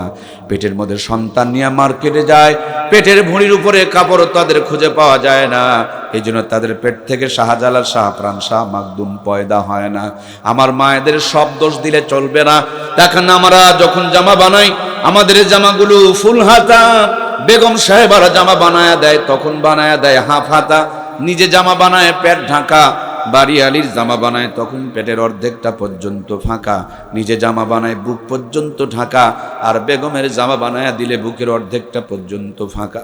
যদি বলেন ওরে বোকা, এত যত্ন করে কেন নিজের পেটের নাড়ি ভুঁড়ি, প্রসাব পায়খানাকে রেখেছ ঢাকা? কি আছে তোমার পেটের ভিতরে? তেল আর চর্বি, নারী আর ভুঁড়ি, এগুলোকে যত্ন করে রেখেছ ঢাকা। আর পৃথিবীর শ্রেষ্ঠ নিয়ামত, আল্লাহর জান্নাতের সম্পদ, যেই মা বোনের পেট দিয়ে দুনিয়াতে আগমন করবে, ওই ফ্যাক্টরি আর কারখানাকে গুলোকে যদি আমরা রেখে দেই ফাঁকা, সেই পেটে কোনোদিন শাহজালাল, শাহপ্রাণ, শাহ মাকদুম পয়দা হবে না। চিটার বাটপার লুচ্চা গুন্ডা পয়দা হবে। এরা কোরআনের হাফেজ হতে পারবে না। বুড়া বয়সে বাপ মাকে মারপিট করে বাড়ির থেকে বের করে দিবে। কথা বলুন ঠিক কিনা? এই জন্য সম্মানিত প্রাণপ্রিয় মায়েরা আমার, পেটের সন্তান নিয়ে বেশি করে আল্লাহর কাছে রোনাজারি করুন, তাহাজ্জুদ পড়ুন, নফল নামাজ পড়ুন, কোরআন তেলাওয়াত করুন। আপনার পেটের মধ্যে আল্লাহ তাআলা আল্লাহওয়ালা সন্তান দিবেন। আপনাকে কষায় খানায় যাওয়া লাগবে না, পেট চিরে বাচ্চা বের করা লাগবে না। সুম্মা সাবিলা ইয়াসসারা, মায়ের ছোট্ট প্রসবের রাস্তাকে প্রশস্ত করে দিয়ে আল্লাহ তাআলা দুনিয়াতে আসার ব্যবস্থা করে দিবেন। দুনিয়াতে আসার পর ডান কানে আজান দিতে হবে, বাম কানে একামত দিতে হবে। কেন ডান কানে আজান আর বাম কানে একামত দিতে হবে? এই জন্য ডান কানে আজান আর বাম কানে একামত দিতে হবে, কারণ দুনিয়াতে এসে সন্তানের ডান কানে আজান বাম কানে একামত যখন পাবে, ওই সন্তানকে কোনো নাস্তিকেরা আর ধোঁকা দিতে পারবে না, ভুলভাল বুঝাইতে পারবে না। কারণ ডান কানে সুন্নতের মোহর পড়ে গেল, বাম কানে সুন্নতের মোহর পড়ে গেল। আজান একামত যদি আমাদের সন্তানদের ডান কানে বাম কানে না হয়, খেয়াল করে দেখবেন প্রিয় ভাইয়েরা আমার, নাস্তিকেরা যা শিখায়া দিবে মুসলমানের সন্তানেরা সেটাই বলতে শুরু করে দিবে। মাঝে মাঝে বলে, হুজুরদের গালে গালে জুতা মারো তালে তালে, তার মানে ওর বাপের সাথে মায়ের বিয়া যেই হুজুর পড়াইছে সেই হুজুরদের গালে গালে জুতা মারতে চায়, তার মানে তার ডান কানে আজান বাম কানে একামত হয়। কখনো কখনো শুনতে পাই, বিগত দিনে আমরা শুনতে পেতাম, কিছু কিছু নাস্তিক বলতো ফজরে আজান যখন শুনি মনে হয় বেশ্যা তার খরিদ্দারকে ডাকে, নাউজুবিল্লাহ বলেন। আবার আরো একজন নাস্তিক বলেছিল, আমার কাছে ফজরের আজানের চাইতে কাউয়ার আওয়াজ ভালো লাগে। আমি চিন্তা করলাম এই কথাগুলো তারা বলল কেন? পরে হিসাব মিলায়া দেখলাম, পতিতালয়ে যেই সন্তানগুলো জন্মগ্রহণ করে এদের ডান কানে আজান বাম কানে একামত হয় না। জন্মের পর পতিতাদের আওয়াজ কানে যায়, তার জন্য ওই আওয়াজই মৃত্যুর আগ পর্যন্ত ভাসে। কথা বলুন ঠিক কিনা? পরবর্তীতে হিসাব করে দেখলাম ওদের আজানের চাইতে কাউয়ার আওয়াজ ভালো লাগে কেন? এখন জানতে পারলাম কিছু অবৈধ সন্তান জন্ম হওয়ার পর যাদের বাপ মার পরিচয় নয় তাদেরকে ডাস্টবিনের কাছে ফেলে দিয়ে আসা হয়। ডাস্টবিনের কাছে গিয়া কাউয়া থাকে, এদের আজান হয়নি, একামত হয়নি। প্রথমে কানের মধ্যে আজান একামতের পরিবর্তে কাউয়ার আওয়াজ গিয়েছে, এই জন্য মৃত্যুর আগ পর্যন্ত তাদের কানে কাউয়ার আওয়াজই ভাসতেছে। এই জন্য প্রিয় ভাইয়েরা, আমাদের জন্মের পর সন্তানগুলো ডান কানে আজান বাম কানে একামত দেওয়ার দরকার আছে না নাই? যদি দিতে না পারি সুন্নতের প্রথম ডোজ মিস হয়ে যাবে আমাদের ছেলে মেয়ে জন্ম হওয়ার পর। হযরত সময় শেষ হয়ে গেছে কি? এখন বেজেছে 12টা 4 মিনিট। কষ্ট হচ্ছে কি আপনাদের? আল্লাহ আমাদেরকে কোরআনের জন্য কবুল করুক, বলুন আমিন। তাহলে আমরা আলোচনা করছিলাম যে ডান কানে আজান বাম কানে একামত দিতে হবে, এটা প্রথম ডোজ। আমাদের বাচ্চা জন্ম হওয়ার পর আমরা আমাদের কলিজার টুকরা বাচ্চাগুলোকে 6টা টিকা দেওয়াই। আগামীকাল যেহেতু মাহফিল আছে, আরো বড় বড় আলোচক বিন্দু রয়েছেন, তিনারা গুরুত্বপূর্ণ আলোচনা করবেন। আসলে আমাকে একটু ঠান্ডা লেগেছে, আবার গলাতে বুঝতে পারতেছেন যে একটু কাজ জমে গিয়েছে। আমরা একসাথে মোনাজাত করে যাব, একজন উঠবেন না, এখন আর ওঠা যাবে না, এখনই দোয়া হবে। দোয়ার জন্য প্রস্তুতি গ্রহণ করি। যদি আপনাদের এই সুন্দর সংগঠন ইসলামী এলমে রাহবার, এই সংগঠনের এক একটা করে সদস্য হব, পারবো না ভাই? এই উঠেন না, এই ভাই বসো, দোয়া করে যাও ভাইয়া। দোয়া না করে কই যাচ্ছ ভাইয়া? বসো বসো বসো, দাদা আমার, কলিজার টুকরা ভাই আমার, বসো, দোয়া করে যাই, দোয়া করে যায়। আর দোয়া ও মুখ্যল ইবাদত, দোয়া সমস্ত ইবাদত আমরা শেষটুকু ভালো যেন করতে পারি। আল্লাহ আমাদের আখেরি যে সময় দুনিয়া থেকে চলে যাব তখনও যেন আমরা কালেমা পড়তে পারি, আমাদেরকে তৌফিক দাও, বলুন আমিন। ধান কাটার পর, পেটার পর, গোলাতে তোলার আগে পাতানগুলো আলাদা হয়ে যায়, সেম কায়দায় আমরাও যেন দুনিয়া থেকে বিদায় নিয়ে যাওয়ার আগে আল্লাহর জান্নাতের মেহমান হয়ে যেতে পারি। আল্লাহ তুমি আমাদের সকলকে এই ইসলামী এলমে রাহবার সংগঠনের সাথে সম্পৃক্ত থেকে জান্নাতের পথে যাওয়ার তৌফিক দান করে, বলুন আমিন। শুরুতে বলেছিলাম ট্রেন লাইন 2টা, ট্রেন গন্তব্যে চলে যায়, রাস্তা কোনোদিন ভুল করে না। ইসলামী এলমে রাহবার সেই স্বপ্ন নিয়ে পথ চলতে শুরু করেছে। আমরা এই সংগঠনের সাথে সম্পৃক্ত হব, এটা আমাদেরকে জান্নাত পর্যন্ত পৌঁছায়া দিবে। আল্লাহ আমাদের প্রাণপ্রিয় প্রতিষ্ঠান ইসলামী এলমে রাহবরকে কবুল করুক, বলুন আমিন।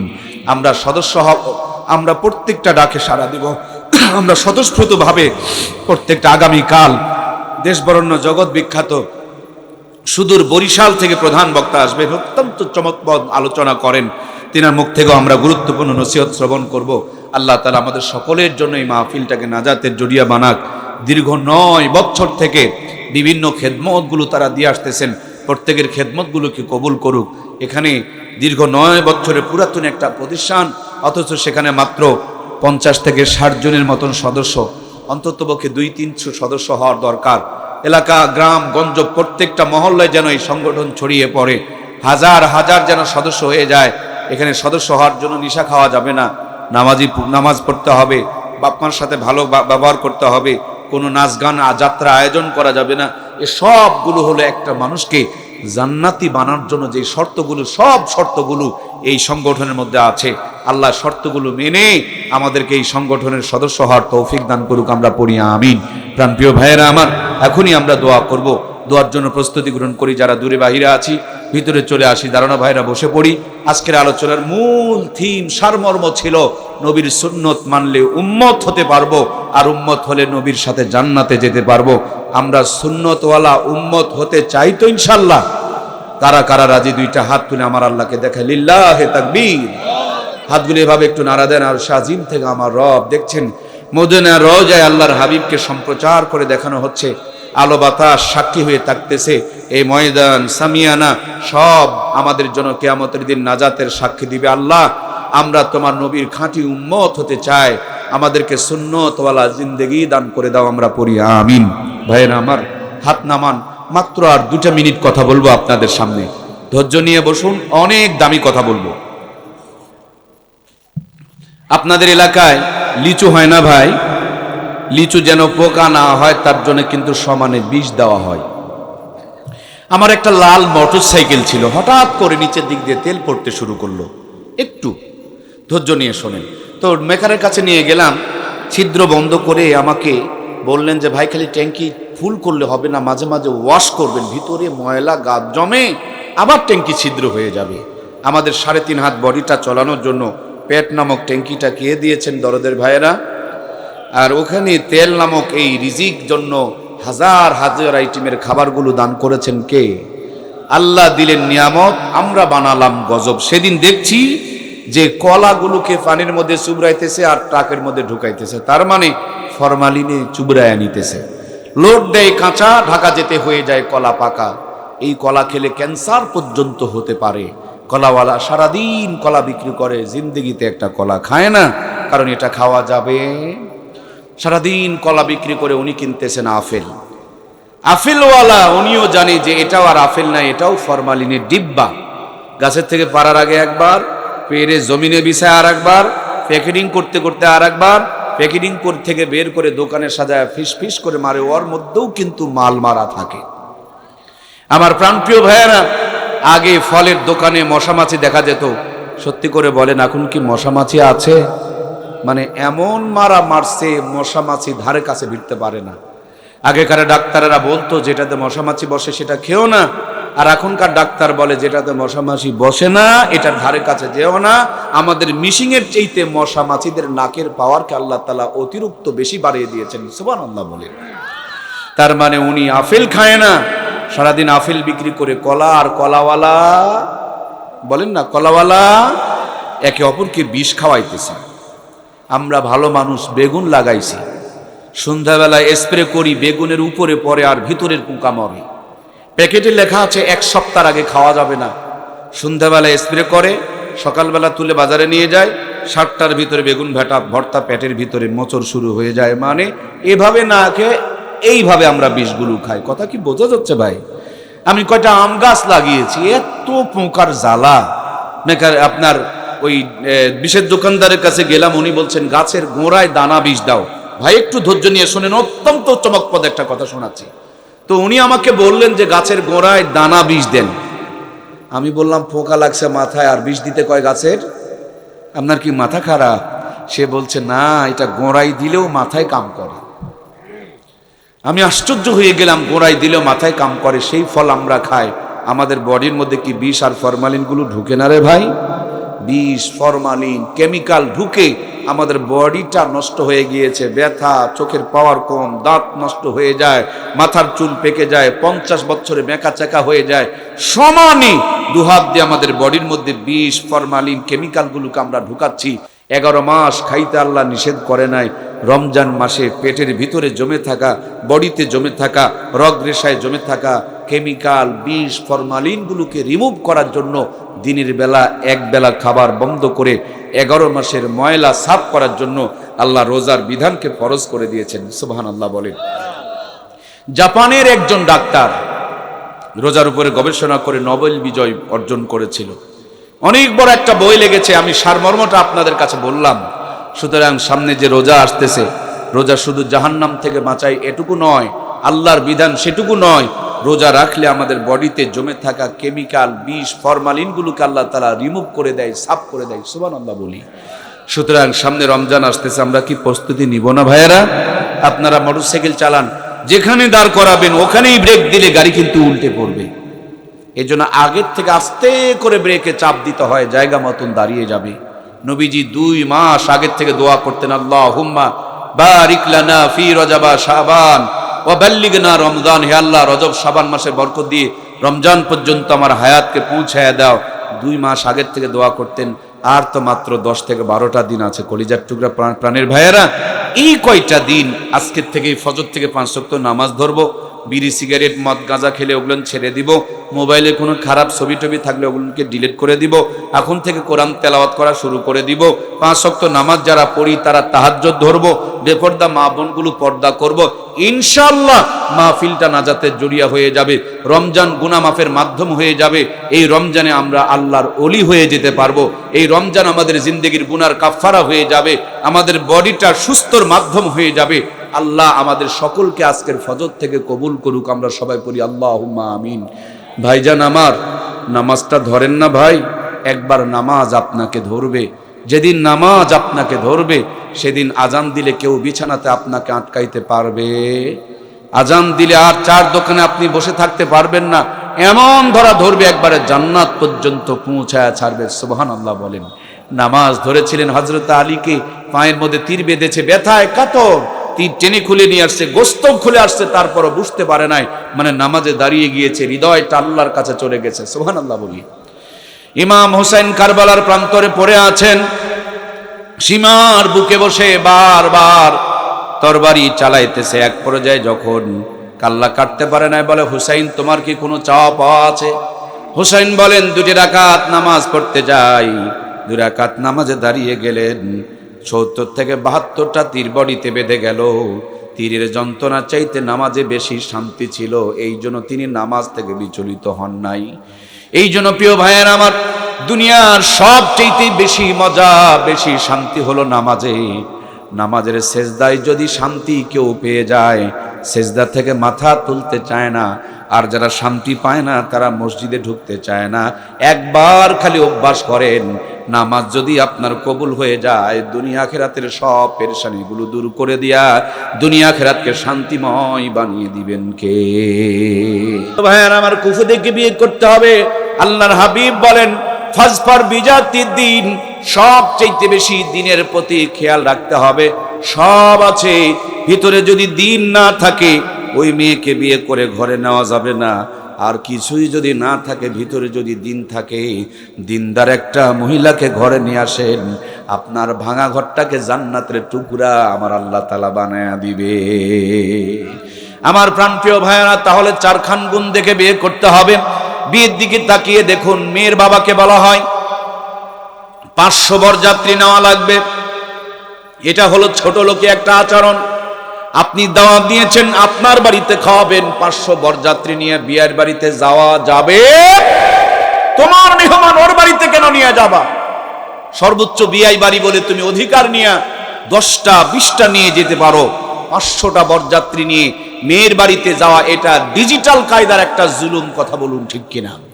আমরা মাঝে মাঝে শুনি বিয়ে বাড়িতে গোস্তের পরিমাণ কম হলে মারামারি পর্যন্ত লেগে যায়। বরিশাল এলাকায় মাথায় এত জোরে বাড়ি মারছে, মরে গেছে।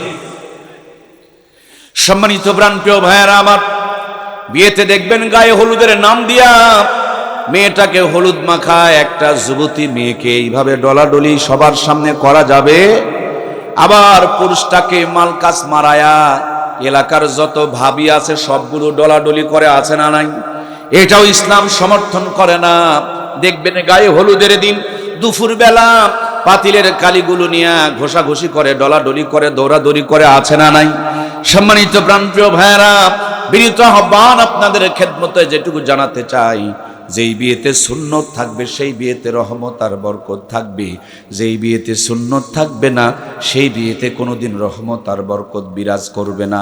নবী আমার বলেন, যেই বিয়েতে খরচ কম সেই বিয়েতে বরকত বেশি। জোরে বলেন না সুবহানাল্লাহ। আর আমরা মনে করি 90 লক্ষ টাকা মোহরানা, 1,500 টাকা নাকের ফুল বাবদ নগদ, অবশিষ্ট টাকা বাকি কিয়ামত পর্যন্ত ফাঁকি ওর দাদাও দেয়নি, বাপও দেয়নি, নিয়ত করছে উনিও দিবে। যদি দেওয়া লাগতো তাইলে 90 লক্ষ টাকা মোহরানা নির্ধারণ করত। এই ধোকাবাজ বিয়ের বেলাতেও গিয়া ধোকাবাজি করে, 90 লক্ষ টাকা মোহরানা নির্ধারণ করে 1,500 টাকা পরিশোধ করে বাকিটুকু পরিশোধ করে না। বাসর ঘরে গিয়া বউয়ের কাছে মাপ চাই। এর চাইতে ছোট লোক দুনিয়াতে আর কেউ। তোর মোহরানা দেওয়ার ক্ষমতা নাই, বিয়ে করছস কেন রে ভাই? বিয়ে করার তো দরকার নাই, রোজা রাখ। ইসলামী ফুটানিগুলো পছন্দ করে না। আপনি যতটুকু পারবেন মোহরানা নির্ধারণ করবেন, মোহরে ফাতেমি নির্ধারণ করবেন, পরিশোধ করবেন। বিয়ে করার পর মোহরানা বাকি রাখা যাবে না। মেয়েটাকে শিখায়া দেয়, মোহরানা টাকা স্বামীকে মাফ করে দিও, নইলে জেনার গুনাহ হবে। মেয়েটা নিরুপায় হয়ে বাসর ঘরে মোহরানার টাকা মাফ করে দেয়। 20 বছর সংসার চলতেছে, 4টা ছেলে জন্ম হয়েছে। হঠাৎ করে স্বামী আর স্ত্রীর মধ্যে গন্ডগোল বেঁধে গিয়েছে। স্বামী বেচারি বলছে, তোমার পথে তুমি যাও, আমার পথে আমি যাই, তোমার আমার কোনো সম্পর্ক নাই, তোমার আমার কোনো সম্পর্ক নাই। ও বাবার বাড়ি যাওয়া বাদ দিয়া আপনাদের দিনাজপুর কোর্টে চলে যায়। কোর্টে গিয়ে মোহরানার কাগজটা তুলছে। এরপর 90 লক্ষ টাকার মামলাটা ঠুকে দিয়েছে। ভাইয়েরা আমার, বাসর ঘরে যদি মাফ হয় তাইলে কিন্তু মামলা হবে। আর মামলা যদি সত্যিকারে হয়ে যায় তাহলে মাপ কখনো হইতে পারে। এই যে 20 বছর ধরে মোহরানা পরিশোধ না করে বিবির সাথে মিলামিশা করলেন, ভদ্রলোক করলেনটা কি? এই যে 4টা সন্তান জন্ম দিয়েছেন, আসলে ঘটনাটা কোন জায়গায় পেঁচ লাগছে? আপনি বলেন ডানে, সন্তান চলে যায় বামে, কারণটা কি? ঘটনাটা কি? ঘটনাটা হলো মোহরানা পেমেন্ট সব পেমেন্ট করে, কিন্তু মোহরার টাকা যারা পরিশোধ করে না, কিয়ামতের দিন জেনাকারের কাতারে তাদেরকে দাঁড়াইতে হবে। কথা বলুন ঠিক কিনা? এই জন্য মোহরানা পরিশোধ করতে হবে। সম্মানিত প্রাণপ্রিয় ভাইয়েরা, সব জিনিস জানে, কিন্তু বিবির সাথে মিলামিশা করার যে সুন্নত তরিকা, এর জন্য একটা নিয়ম আছে, এটা করার জন্য একটা যে দোয়া আছে, নবীর যে সুন্নত একটা পদ্ধতি আছে, এটা জানে না। নবী আমার বলেন, ভরা পেটে নয়, রাতের শুরুতে নয়, শোরগোলের ভিতরে নয়, রাত যখন গভীর হবে, পেট যখন হালকা হবে, ওযু ইস্তেঞ্জা টয়লেট বাথরুম সেরে নিবে, মেসওয়াক করবে, সুগন্ধ ব্যবহার করবে, হালাল বিবির সঙ্গে যখন মিলিত হতে যাবে দোয়া খান পড়ে নিবে, আল্লাহুম্মা জান্নিবনা শাইতানা। বাকিটুকু বলবো না, ওটুকু সকলকে শিখতে হবে, নইলে বিয়ে করা যাবে। আল্লাহ রে, কেউ যে কথা কয় না। তাহলে এই এলাকার মানুষ কি ওই ভালোবাসার দোয়া জানে না? এক চাচায় কয়, হুজুর ওই সময় কি দোয়া পড়ার টাইম? দোয়া কি আর মনে থাকে? আমি বলি, চাচা কেন থাকবে না, সব জায়গাতে দোয়া পড়তে হবে। আমরা মুসলমান, A to Z পুরা জিন্দেগি আমাদের ইবাদত। সুবহানাল্লাহ বলেন। আমার প্রিয় ভাইয়েরা, মিলামিশার পরে বিছানায় শুধু পড়ে থাকবেন তা নয়, আপনি মিলামিশা শেষ করে জলদি করে গোসল করে নিবেন। গোসলের ফরজ কয়টা অনেকেই জানে, অনেকেই জানে না। কেউ বলে 6টা, কেউ বলে 9টা। যদি জিজ্ঞেস করেন গোসল নিয়ত কি, মাঝে মাঝে বলেন নাওয়াইতুন গোসলা, সাবান দিয়া কসলা। আবার যদি বলেন গোসলের 3টা ফরজ, বলেন তো কি কি? কখনো কখনো বলে নঙ্গি, গামছা এবং সাবান। এই যদি হয় আমাদের অবস্থা, আমরা পবিত্র হতে পারবো না। আর পবিত্র না হলে অজু হবে না, অজু না হলে গোসল, অজু না হলে নামাজ হবে না।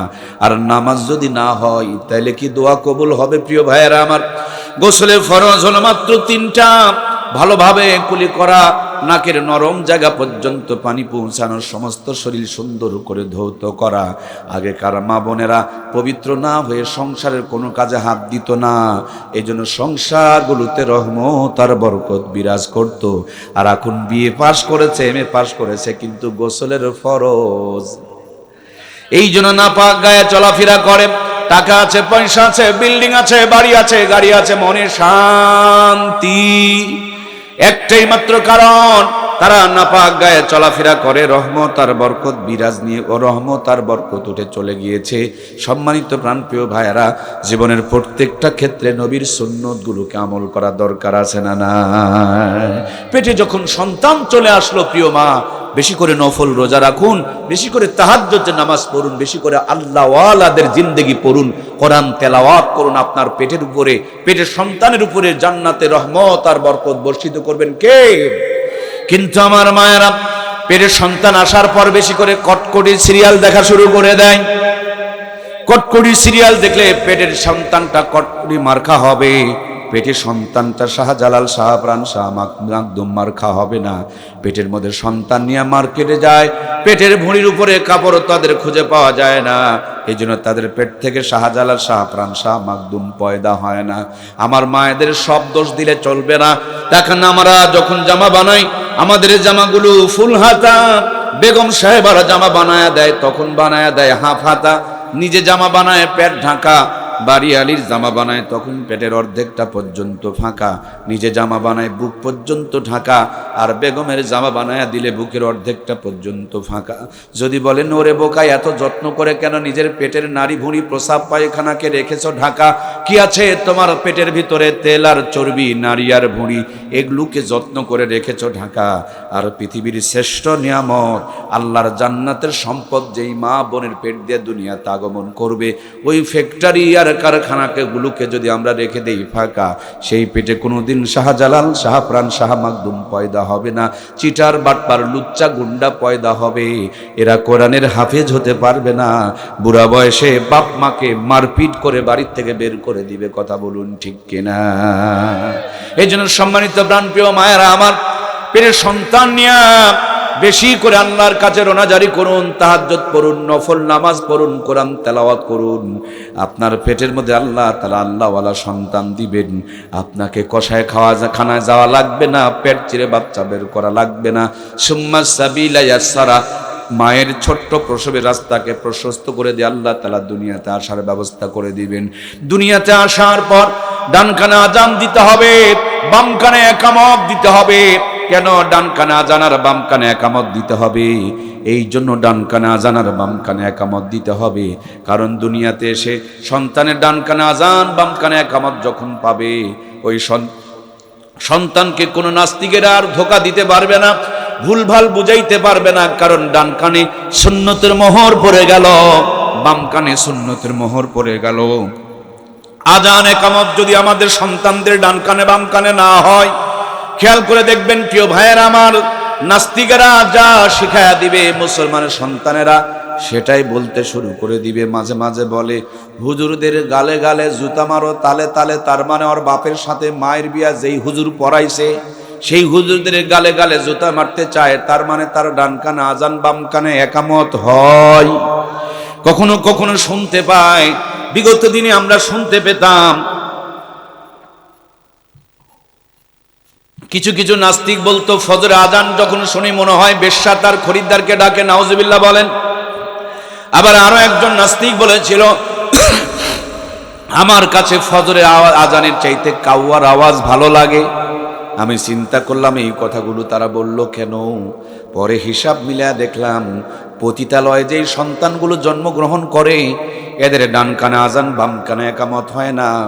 জন্মের পর পতিতাদের আওয়াজ কানে যায়, তার জন্য ওই আওয়াজই মৃত্যুর আগ পর্যন্ত ভাসে। কথা বলুন ঠিক কিনা?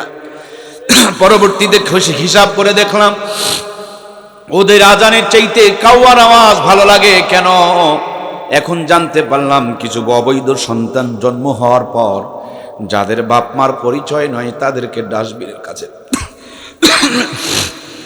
ডাস্টবিনের কাছে ফেলে দিয়ে আসা হয়।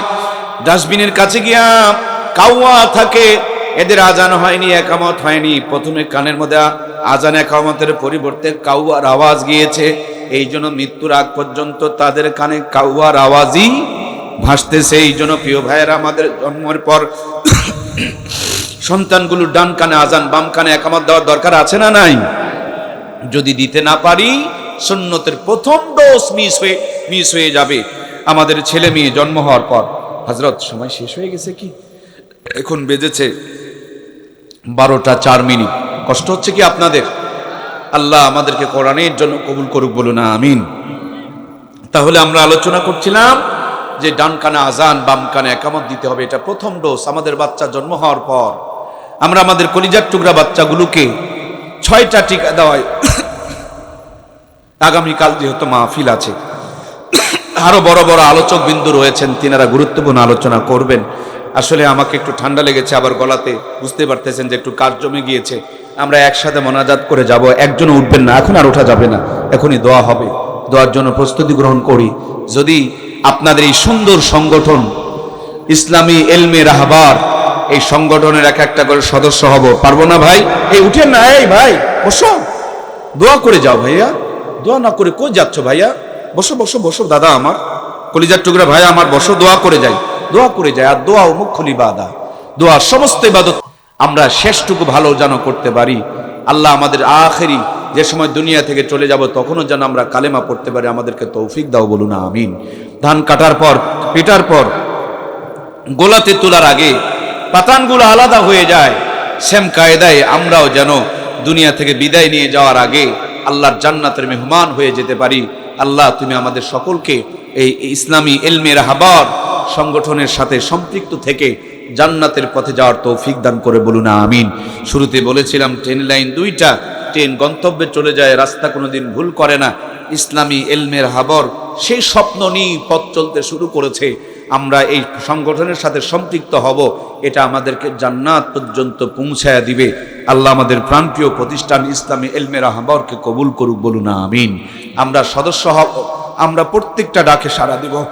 আমরা স্বতঃস্ফূর্তভাবে প্রত্যেকটা আগামীকাল দেশ বরেণ্য জগৎ বিখ্যাত সুদূর বরিশাল থেকে প্রধান বক্তা আসবেন, অত্যন্ত চমৎকার আলোচনা করেন, তিনার মুখ থেকেও আমরা গুরুত্বপূর্ণ নসিহত শ্রবণ করব। আল্লাহ তাআলা আমাদের সকলের জন্য এই মাহফিলটাকে নাজাতের জড়িয়া বানাক। দীর্ঘ 9 বছর থেকে বিভিন্ন খেদমতগুলো তারা দিয়ে আসতেছেন, প্রত্যেকের খেদমতগুলোকে কবুল করুক। এখানে দীর্ঘ 9 বছরের পুরাতন একটা প্রতিষ্ঠান, অথচ সেখানে মাত্র 50 থেকে 60 জনের মতন সদস্য, অন্ততপক্ষে 200-300 সদস্য হওয়ার দরকার। এলাকা গ্রাম গঞ্জ প্রত্যেকটা মহল্লায় যেন এই সংগঠন ছড়িয়ে পড়ে, হাজার হাজার যেন সদস্য হয়ে যায়। এখানে সদস্য হওয়ার জন্য নিশা খাওয়া যাবে না, নামাজ পড়তে হবে, বাপমার সাথে ভালো ব্যবহার করতে হবে, কোনো নাচ গান যাত্রা আয়োজন করা যাবে না। এ সবগুলো হলো একটা মানুষকে জান্নাতি বানার জন্য যে শর্তগুলো, সব শর্তগুলো এই সংগঠনের মধ্যে আছে। আল্লাহ শর্তগুলো মেনে আমাদেরকে এই সংগঠনের সদস্য হওয়ার তৌফিক দান করুক, আমরা পড়ি আমিন। প্রাণপ্রিয় ভাইয়েরা আমার, এখনই আমরা দোয়া করব, দোয়ার জন্য প্রস্তুতি গ্রহণ করি। যারা দূরে বাহিরে আছি ভিতরে চলে আসি, দাঁড়ানো ভাইরা বসে পড়ি। আজকের আলোচনার মূল থিম সারমর্ম ছিল নবীর সুন্নত মানলে উম্মত হতে পারবো, আর উম্মত হলে নবীর সাথে জান্নাতে যেতে পারবো। আমরা সুন্নতওয়ালা উম্মত হতে চাই তো ইনশাআল্লাহ? কারা কারা রাজি? 2টা হাত তুলে আমার আল্লাহকে দেখায়, লিল্লাহে তাকবীর। হাতগুলো এভাবে একটু নাড়া দেন। আর শাজিম থেকে আমার রব দেখছেন, মদিনা রওজায় আল্লাহর হাবিবকে সম্প্রচার করে দেখানো হচ্ছে, আলো বাতাস সাক্ষী হয়ে থাকতেছে। এই ময়দান সামিয়ানা সব আমাদের জন্য কিয়ামতের দিন নাজাতের সাক্ষী দিবে। আল্লাহ, আমরা তোমার নবীর খাঁটি উম্মত হতে চাই, আমাদেরকে সুন্নতওয়ালা জিন্দেগি দান করে দাও, আমরা পড়ি আমিন। ভাইয়েরা আমার, হাত নামান। মাত্র আর 2টা মিনিট কথা বলবো আপনাদের সামনে, ধৈর্য নিয়ে বসুন, অনেক দামি কথা বলবো। আপনাদের এলাকায় লিচু হয় না ভাই? লিচু যেন পোকা না হয় তার জন্য কিন্তু সমানে বিষ দেওয়া হয়। আমার একটা লাল মোটরসাইকেল ছিল, হঠাৎ করে নিচের দিক দিয়ে তেল পড়তে শুরু করলো। একটু ধৈর্য নিয়ে শোনেন। তো মেকারের কাছে নিয়ে গেলাম, ছিদ্র বন্ধ করে আমাকে বললেন যে ভাই, খালি ট্যাঙ্কি ফুল করলে হবে না, মাঝে মাঝে ওয়াশ করবেন, ভিতরে ময়লা গাদ জমে, আবার ট্যাঙ্কি ছিদ্র হয়ে যাবে। আমাদের 3.5 হাত বডিটা চলানোর জন্য পেট নামক ট্যাঙ্কিটা কে দিয়েছেন দরদের ভাইয়েরা? আর ওখানে তেল নামক এই রিজিক জন্য হাজার হাজার আইটেমের খাবারগুলো দান করেছেন কে? আল্লাহ দিলেন নিয়ামত, আমরা বানালাম গজব। সেদিন দেখছি যে কলাগুলোকে পানির মধ্যে চুবড়াইতেছে আর ট্রাকের মধ্যে ঢুকাইতেছে, তার মানে ফরমালিনে চুবড়ায়া নিতেছে। লোড দেয় কাঁচা, ঢাকা যেতে হয়ে যায় কলা পাকা। এই কলা খেলে ক্যান্সার পর্যন্ত হতে পারে। কলাওয়ালা সারাদিন কলা বিক্রি করে, জিন্দগিতে একটা কলা খায় না, কারণ এটা খাওয়া যাবে। সারাদিন কলা বিক্রি করে উনি কিনতেছেন আপেল। আপেলওয়ালা উনিও জানে যে এটাও আর আপেল না, এটাও ফরমালিনের ডিব্বা। গাছের থেকে পাড়ার আগে একবার, পেরে জমিনে বিছায় আর একবার, প্যাকেটিং করতে করতে আর একবার, প্যাকেটিং থেকে বের করে দোকানে সাজায় ফিস ফিস করে মারে, ওর মধ্যেও কিন্তু মাল মারা থাকে। আমার প্রাণপ্রিয় ভাইয়েরা, আগে ফলের দোকানে মশামাছি দেখা যেত। সত্যি করে বলেন, এখন কি মশামাছি আছে? মানে এমন মারা মারছে, মশামাছি ধারে কাছে ভিড়তে পারে না। আগেকার ডাক্তারেরা বলতো যেটাতে মশামাছি বসে সেটা খেও না, আর এখনকার ডাক্তার বলে যেটাতে মশামাছি বসে না এটার ধারে কাছে যেও না। আমাদের মিশিংয়ের চাইতে মশামাছিদের নাকের পাওয়ারকে আল্লাহ তাআলা অতিরিক্ত বেশি বাড়িয়ে দিয়েছেন। সুবহানাল্লাহ বলেন। তার মানে উনি আপেল খায় না, সারাদিন আপেল বিক্রি করে কলা আর কলাওয়ালা, বলেন না কলাওয়ালা, একে অপরকে বিষ খাওয়াইতেছে। আমরা ভালো মানুষ বেগুন লাগাইছি, সন্ধ্যাবেলায় স্প্রে করি, বেগুনের উপরে পড়ে আর ভিতরের পোকা মরে। প্যাকেটে লেখা আছে 1 সপ্তাহ আগে খাওয়া যাবে না। সন্ধ্যাবেলায় স্প্রে করে, সকালবেলা তুলে বাজারে নিয়ে যায়, 7টার ভিতরে বেগুন ভর্তা পেটের ভিতরে মোচড় শুরু হয়ে যায়। মানে এভাবে না খেয়ে এইভাবে আমরা বিষগুলো খাই। কথা কি বোঝা যাচ্ছে ভাই? আমি কয়টা আম গাছ লাগিয়েছি, এত পোকার জ্বালা। আপনার ওই বিষের দোকানদারের কাছে গেলাম, উনি বলছেন গাছের গোড়ায় দানা বিষ দাও। ভাই একটু ধৈর্য নিয়ে শোনেন, অত্যন্ত চমকপ্রদ একটা কথা শোনাচ্ছি। তো উনি আমাকে বললেন যে গাছের গোড়ায় দানা বিষ দেন। আমি বললাম পোকা লাগছে মাথায়, আর বিষ দিতে কয় গাছের? আপনার কি মাথা খারাপ? সে বলছে না, এটা গোড়ায় দিলেও মাথায় কাম করে। আমি আশ্চর্য হয়ে গেলাম, গোড়ায় দিলেও মাথায় কাম করে, সেই ফল আমরা খাই। আমাদের বডির মধ্যে কি বিষ আর ফরমালিনগুলো ঢুকে না রে ভাই? বিষ, ফরমালিন, কেমিক্যাল ঢুকে আমাদের বডিটা নষ্ট হয়ে গিয়েছে। ব্যথা, চোখের পাওয়ার কম, দাঁত নষ্ট হয়ে যায়, মাথার চুল পেকে যায়, 50 বছরে বেঁকা চেকা হয়ে যায়। সমানই দুহাত দিয়ে আমাদের বডির মধ্যে বিষ, ফরমালিন, কেমিক্যালগুলোকে আমরা ঢুকাচ্ছি। 11 মাস খাইতে আল্লাহ নিষেধ করে নাই। রমজান মাসে পেটের ভিতরে জমে থাকা, বডিতে জমে থাকা, রগ রেশায় জমে থাকা কেমিক্যাল, বিষ, ফরমালিনগুলোকে রিমুভ করার জন্য দিনের বেলা এক বেলা খাবার বন্ধ করে 11 মাসের ময়লা সাফ করার জন্য আল্লাহ রোজার বিধানকে ফরজ করে দিয়েছেন। সুবহানাল্লাহ বলেন। জাপানের একজন ডাক্তার রোজার উপরে গবেষণা করে নোবেল বিজয় অর্জন করেছিল। অনেক বড় একটা বই লেগেছে, আমি সারমর্মটা আপনাদের কাছে বললাম। সুতরাং সামনে যে রোজা আসতেছে, রোজা শুধু জাহান্নাম থেকে বাঁচায় এটুকু নয়, আল্লাহর বিধান সেটুকু নয়, রোজা রাখলে আমাদের বডিতে জমে থাকা কেমিক্যাল, বিষ, ফরমালিনগুলোকে আল্লাহ তাআলা রিমুভ করে দেয়, সাফ করে দেয়। সুবহানাল্লাহ বলি। সুতরাং সামনে রমজান আসতেছে, আমরা কি প্রস্তুতি নিব না ভাইয়েরা? আপনারা মোটরসাইকেল চালান, যেখানে দাঁড় করাবেন ওখানেই ব্রেক দিলে গাড়ি কিন্তু উল্টে পড়বে। এই জন্য আগের থেকে আস্তে করে ব্রেকে চাপ দিতে হয়, জায়গা মতন দাঁড়িয়ে যাবে। নবীজি 2 মাস আগের থেকে দোয়া করতেন, আল্লাহুম্মা বারিক লানা ফি রজবা শাবান ওয়া বাল্লিগনা রমজান। হে আল্লাহ, রজব শাবান মাসে বরকত দিয়ে রমজান পর্যন্ত আমার হায়াতকে পৌঁছায় দাও। 2 মাস আগের থেকে দোয়া করতেন। আর তো মাত্র 10 থেকে 12টা দিন আছে। কলিজার টুকরা প্রাণের ভাইয়েরা, এই কয়টা দিন আজকের থেকে ফজর থেকে 5 ওয়াক্ত নামাজ ধরবো। বিড়ি, সিগারেট, মদ, গাঁজা খেলে ওগুলো ছেড়ে দিব। মোবাইলে কোনো খারাপ ছবি টবি থাকলে ওগুলোকে ডিলিট করে দিব।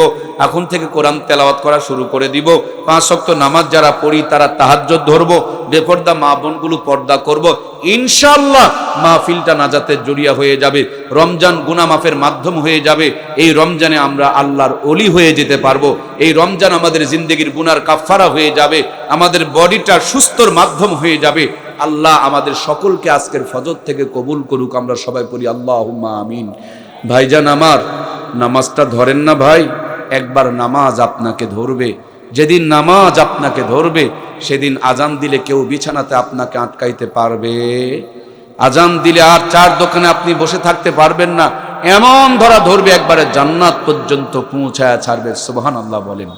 নামাজ ধরেছিলেন হযরত আলীকে, পায়ের মধ্যে তীর বেঁধেছে, ব্যথায় কাতর, তীর টেনে খুলে নিয়ে আসছে, গোস্ত খুলে আসছে, তারপরও বুঝতে পারে নাই, মানে নামাজে দাঁড়িয়ে গিয়েছে, হৃদয়টা আল্লাহর কাছে চলে গেছে। সুবহানাল্লাহ বলি। ইমাম হোসেন কারবালার প্রান্তরে পড়ে আছেন, সীমার বুকে বসে বারবার তরবারি চালাইতেছে। এক পর্যায়ে যখন কাল্লা কাটতে পারে না, বলে হুসাইন তোমার কি কোনো চাওয়া পাওয়া আছে? হুসাইন বলেন 2 রাকাত নামাজ পড়তে যাই। 2 রাকাত নামাজে দাঁড়িয়ে গেলেন, 70 থেকে 72টা তীর বডিতে বেঁধে গেল। তীরের যন্ত্রণা চাইতে নামাজে বেশি শান্তি ছিল, এই জন্য তিনি নামাজ থেকে বিচলিত হন নাই। এই জন্য প্রিয় ভাইয়ের আমার, দুনিয়ার সবচেয়ে বেশি মজা, বেশি শান্তি হলো নামাজে। নামাজের সেজদায় যদি শান্তি কেউ পেয়ে যায়, সেজদা থেকে মাথা তুলতে চায় না। আর যারা শান্তি পায় না তারা মসজিদে ঢুকতে চায় না। একবার খালি অভ্যাস করেন, নামাজ যদি আপনার কবুল হয়ে যায়, দুনিয়া আখিরাতের সব পেরেশানিগুলো দূর করে দিয়া দুনিয়া আখিরাতকে শান্তিময় বানিয়ে দিবেন কে? ইনশাআল্লাহ আজকের ফজর থেকে নামাজ শুরু করব, পারবো না ভাই? আল্লাহ তুমি আমাদেরকে 5 ওয়াক্ত নামাজি, রমজানে রোজাদার, আর আমার মা বোনদের জন্য সতীত্বের হেফাজত, স্বামীর খেদমত, 4টা কাজ করলে আম্মা জানদেরকে আল্লাহ জান্নাতের 8খানা দরজা খোলা রাখে দিবেন। সুবহানাল্লাহ। আল্লাহ এলাকার প্রত্যেকটা মাকে 5 ওয়াক্ত নামাজ, রমজানে রোজা, সতীত্বের হেফাজত, স্বামীর খেদমত করে প্রত্যেকটা মা বোনকে জান্নাতি হওয়ার তৌফিক দান করুক। আর আমরা আলোচনা শুনলাম নামাজ আর রোজা, আল্লাহ নামাজ রোজা হওয়ার, আমাদের নামাজ রোজাদার হওয়ার তৌফিক দান করুক। নবীর খাঁটি উম্মত হওয়ার জন্য সমস্ত সুন্নতগুলোকে আমল করার তৌফিক দান করুক। আমরা সবাই পড়ি আল্লাহুম্মা আমিন। আলহামদুলিল্লাহ। হযরত কিছু বলবেন? ইস্তিগফার করি, আস্তাগফিরুল্লাহ রাব্বি মিন কুল্লি জামবি ওয়া আতুবু ইলাইহি, লা হাওলা ওয়ালা কুওয়াতা ইল্লা বিল্লাহিল আলিয়্যিল আযীম। আল্লাহুম্মা সাল্লি আলা মুহাম্মাদিন ওয়া আলা আলি মুহাম্মাদ কামা সাল্লাইতা আলা ইব্রাহিম ওয়া আলা আলি ইব্রাহিম ইন্নাকা হামিদুম মাজিদ। আল্লাহুম্মা বারিক আলা মুহাম্মাদিন ওয়া আলা আলি মুহাম্মাদ কামা বারাকতা আলা ইব্রাহিম ওয়া আলা আলি ইব্রাহিম ইন্নাকা হামিদুম মাজিদ। আল্লাহুম্মা আমিন। ربنا ظلمنا أنفسنا وإن لم تغفر لنا وترحمنا لنكونن من الخاسرين. ربنا لا تزغ قلوبنا بعد إذ هديتنا وهب لنا من لدنك رحمة إنك أنت الوهاب. وقل رب ارحمهما كما ربياني صغيرا. رب ارحمهما كما ربياني صغيرا. ربي علما نافعا فهما كاملا وعملا صالحا كما تحب وترضى يا كريم. حسبنا الله نعم الوكيل نعم المولى ونعم النصير. ومن يتوكل على الله فهو حسبه والله المستعان على ما تصفون. রব্বুল আলামিন, আয় আল্লাহ, আরামের ঘুমকে হারাম করে নরম বিছানায় লাথি মেরে রহমত আর বরকত মাগফিরাতের আশা হৃদয়ের মধ্যে ধারণ করে আপনার আলিশান দরবারে 2খানা হাত উত্তোলন করেছি। মেহেরবানি করে আমাদের জিন্দেগির সমস্ত গুনাহগাতাগুলো মাফ করিয়া দাও। কঠিন কিয়ামতের দিন মুসিবতের আদালতে আজকের আয়োজনখানা আমাদের শ্রোতা বক্তা কর্তৃপক্ষ আয়োজক বিন্দু, বিশেষ করে ইসলামী এলমে রাহবর এই প্রিয় সংগঠনটা আমাদের সবার জন্য নাজাতের জড়িয়া বানায়া দাও। শুরু থেকে এই পর্যন্ত যত কথা আলোচনা করেছি প্রত্যেকটা কথা আমাদের সকলকে আমল করা তৌফিক দিয়ে দাও। আগামীকাল এখানে আয়োজন রয়েছে, দলবদ্ধ হয়ে সদল বলে সকলে উপস্থিত হয়ে দুনিয়া আখিরাতের কামিয়াবি হাসিল করা তুমি তৌফিক দান করে দাও। আয় আল্লাহ তাআলা, সৎ চরিত্রবান আদর্শ মানুষ হয়ে ইসলামী ইলমে রাহবরের সদস্য হওয়ার তৌফিক দান করো। আল্লাহ এই প্রিয় প্রতিষ্ঠানকে আমাদের সকলকে সহযোগিতা করার তৌফিক এনায়েত করে দাও। বাংলাদেশে আনাচে কানাচে গোটা পৃথিবী ব্যাপী এরকম সুন্দর সুন্দর নাজাতওয়ালা, জান্নাতের পথ দেখানেওয়ালা সংগঠনগুলোকে তুমি কবুল আর মঞ্জুর করে নাও। আয় আল্লাহ তাআলা, প্রিয় মাতৃভূমি এদেশের প্রতি রহমত আর বরকত নাজিল করো। দেশ যারা পরিচালনা করছেন তাদের হিকমত আর যোগ্যতাকে বাড়ায়া দাও। দেশকে নিয়ে যারা ষড়যন্ত্র চক্রান্ত করছেন আল্লাহ তুমি তাদেরকে হেদায়েত দান করো। তাদের তকদিরে যদি হেদায়েত না থাকে কওমে লূত আদ সামুদের মতন ধ্বংস করে দিয়ে এই জমিনকে তুমি হেফাজত করো রব্বুল আলামিন। ফিলিস্তিনের নিরহ মুসলমান ভাই বোনগুলোকে হেফাজত করো। জিন্দেগির সবচেয়ে বড় তামান্না সোনার মক্কার মদিনা, মক্কা মদিনা না দেখায়া কবরে ডাক দিও না আল্লাহ। এই দুইখানা হাত দিয়া তোমার বাইতুল্লাহর চাদর মোবারক জড়িয়ে ধরে তোমাকে একটু ডাকার সুযোগ দান করে দিও। হাতেমে কাবাই কবুল করে নিও, মিজাবি রহমতে কবুল করে নিও, মাকাম ইব্রাহিমে কবুল করে নিও। বারবার তোমার বন্ধু রওজার পাশে সালাম দেওয়ার ব্যবস্থা করে দিও। ঘুমের ঘরে এক নজরের জন্য হলো তোমার বন্ধুর বরকতি জান্নাতি নুরানি চেহারা মোবারক খানা দেখায়া দিও আল্লাহ।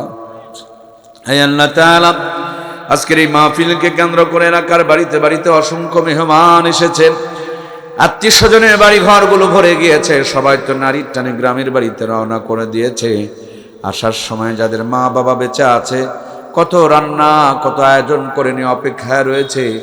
যাদের এই প্রিয় মানুষগুলো বিদায় নিয়ে চলে গিয়েছে, গোটা দুনিয়াটা তাদের যেন অন্ধকার হয়ে আছে। দরদি আল্লাহ, এই দুইখানা হাত দিয়া আমরা অনেকেই কলিজা টুকরা আব্বা আম্মাকে জীবনের শেষ গোসল করাইয়া সাদা কাফনের কাপড় পরাইয়া চিরজনমের জন্য তোমার কাছে অন্ধকার কবরের ঘরে আমানত দিয়ে এসেছি। মনের পর মন মাটিগুলো বুকের উপরে চাপায়া দিয়া কাঙাল ভিক্ষু কেতিমার মিসকিরের মতন তোমার কাছে দুইখানা হাত পেতেছি। মেহেরবানি করে আমাদের আব্বা আম্মার কবরগুলোকে জান্নাতুল ফেরদাউস বানায়া দাও। আমাদের বৃদ্ধ পিতা মাতা যারা বেঁচে আছেন সুস্থতার সঙ্গে নেক হায়াতে তৈয়বা দান করে দাও। ওগো আমাদের রব, আমাদের প্রত্যেকটা পরিবারের স্বামী আর স্ত্রীর মধ্যে কলহ দ্বন্দ্ব অশান্তি বিরাজ করছে। স্বামী স্ত্রীর মধ্যে মিল মহাব্বত ভালোবাসা বাড়ায়া দাও। ভুল বুঝাবুঝি থেকে তুমি আমাদেরকে হেফাজত করো। একে অপরের প্রতি দায়িত্ব পালন করার জন্য তুমি তৌফিক দান করে দাও। প্রত্যেকটা পরিবারে ইমাম হাসান আর হুসেনের মতো নেক সন্তান দিয়ে দাও। আমাদের ঘরগুলোতে আলী আর ফাতেমার মহাব্বত দিয়ে ভরপুর করে দাও। আমাদের সবার জীবনকে হযরত ওমর ফারুক রাদিয়াল্লাহু তাআলার মতন ইসলামের জন্য সাহসী জীবন বানায়া দাও আল্লাহ। দুহাত ভর্তি হযরত ওসমান গনি রাদিয়াল্লাহু তাআলার মতন বরকত দাও আল্লাহ। আমাদের প্রত্যেকের জীবনকে তুমি হযরত আবু বকরের মতন ঈমান আর আমল দিয়ে ভরপুর বানায়া দাও রব্বুল আলামিন। আমাদের সব হারা করিও কিন্তু ঈমান হারা করিও না। এই ফিতনার জামানায় সকালবেলা মানুষ বাড়ির থেকে ঈমান বের হবে, সন্ধ্যাবেলা ঈমান হয়ে ফিরবে। আল্লাহ, আমাদের ছেলে মেয়েগুলোকে পথভ্রষ্ট নিশাখোর বেয়াদব বানিয়ে দিও না। আমাদের সন্তানগুলোকে চোখের শীতলতা আত্মার জন্য প্রশান্তিওয়ালা সন্তান বানিয়ে দাও। দাইল আল্লাহ বানিয়ে নাও। ইমাম হাসান আর হুসেন উত্তরসূরি বানায় দাও। ইসমাইল আলাইহিস সালাম আর ইব্রাহিম আলাইহিস সালামের মতন ধৈর্যশীল নেককার আল্লাহওয়ালা বুজুর্গ সন্তান দিয়ে আমাদের পরিবারগুলোকে আলোকিত বানায় দাও। আয় আল্লাহ, আমার মুহিব্বুল্লাহ মাসুম বিল্লাহ মুতাসিম বিল্লাহ সহ আমাদের সকলের ছেলে মেয়েগুলোকে তুমি জান্নাতের মেহমান হিসাবে কবুল আর মঞ্জুর করে নাও রব্বুল আলামিন। জানি না কার জন্য কোন দোকানে কাফনের কাপড় রেডি হয়ে আছে, না জানি কোন মুহূর্তে মালাকুল মউত নাকের ডগার সামনে হাজির হয়ে যাবে। বিশেষ করে ইসলামী এলমে রাহাবর সংগঠনটা তোমার কুদরতি হাতে রেখে গেলাম। এদের স্বপ্ন যত বড় আল্লাহ তাদের সংগঠনটাকে তার চাইতে বড় বানিয়ে দাও। এই সংগঠনের উপর রহমত আর বরকত নাজিল করে দাও। এই সংগঠনকে ওসিলা করে এলাকাকে তুমি কবুল আর মঞ্জুর করে নাও। এলাকার মাটি নিচে যত মুমিন মুমিনাত ঘুমিয়ে আছেন সকলকে তুমি মাফ করে দাও আল্লাহ। যারা এই সংগঠন পরিচালনা করছেন তাদের হিকমত যোগ্যতা এবং তাকতকে তুমি বাড়ায়া দাও আল্লাহ। জাহিনুর ভাই সহ হযরত উলামা ইকরামকে তুমি কবুল আর মঞ্জুর করো। স্টেজে বসা প্রিয়দেরকে মাফ করে দাও। সামনে বসা আমার মা বোনগুলো পর্দার আড়ালে, সামনে বসা আমার যুবক ভাইরা মুরব্বী বাবারা সকলের জন্যই মাহফিলটা তুমি নাজাতের জুরিয়া বানায়া দাও রব্বুল আলামিন। জানি না কখন যেন মালাকুল মউত নাকের ডগার সামনে হাজির হয়ে যাবে। সন্তানগুলো আব্বা আব্বা বলে চিৎকার করবে। আদরের মেয়েরা মা মা বলে ধুলাবালিতে গড়াগড়ি করবে। ওই মুহূর্তে আসার পূর্বে পূর্ণ মুমিনে কামেল বানায়া দিও। তাওবাতুন নাসুহা নসিব করে দিও। পবিত্র রমজান মাসের রোজার হালতে জুমার দিনে ঈমানের সাথে মওত দিও। মওতের সময় আমাদের সকলের জবানে আখিরি কালিমা মধুর কালিমা জান্নাতি কালিমা জারি করে দিও। লা ইলাহা ইল্লাল্লাহু মুহাম্মাদুর রাসূলুল্লাহ সাল্লাল্লাহু আলাইহি ওয়াসাল্লাম। আজকের এই মাকতুবা ওয়াজ YouTube channel, AS99 YouTube channel, তাফসীর মিডিয়া ইউটিউব চ্যানেল, মাক্কি টিভি ইউটিউব চ্যানেল, বাংলা ওয়াজ MNTV ইউটিউব চ্যানেল ধারণ করেছে। দু একদিন পর ইউটিউবে আজকে এই ওয়াজটাই আপনারা পেয়ে যাবেন। সবার জন্য অনেক দোয়া রইল, আমার জন্য দোয়া করবেন। আসসালামু আলাইকুম ওয়া রাহমাতুল্লাহ।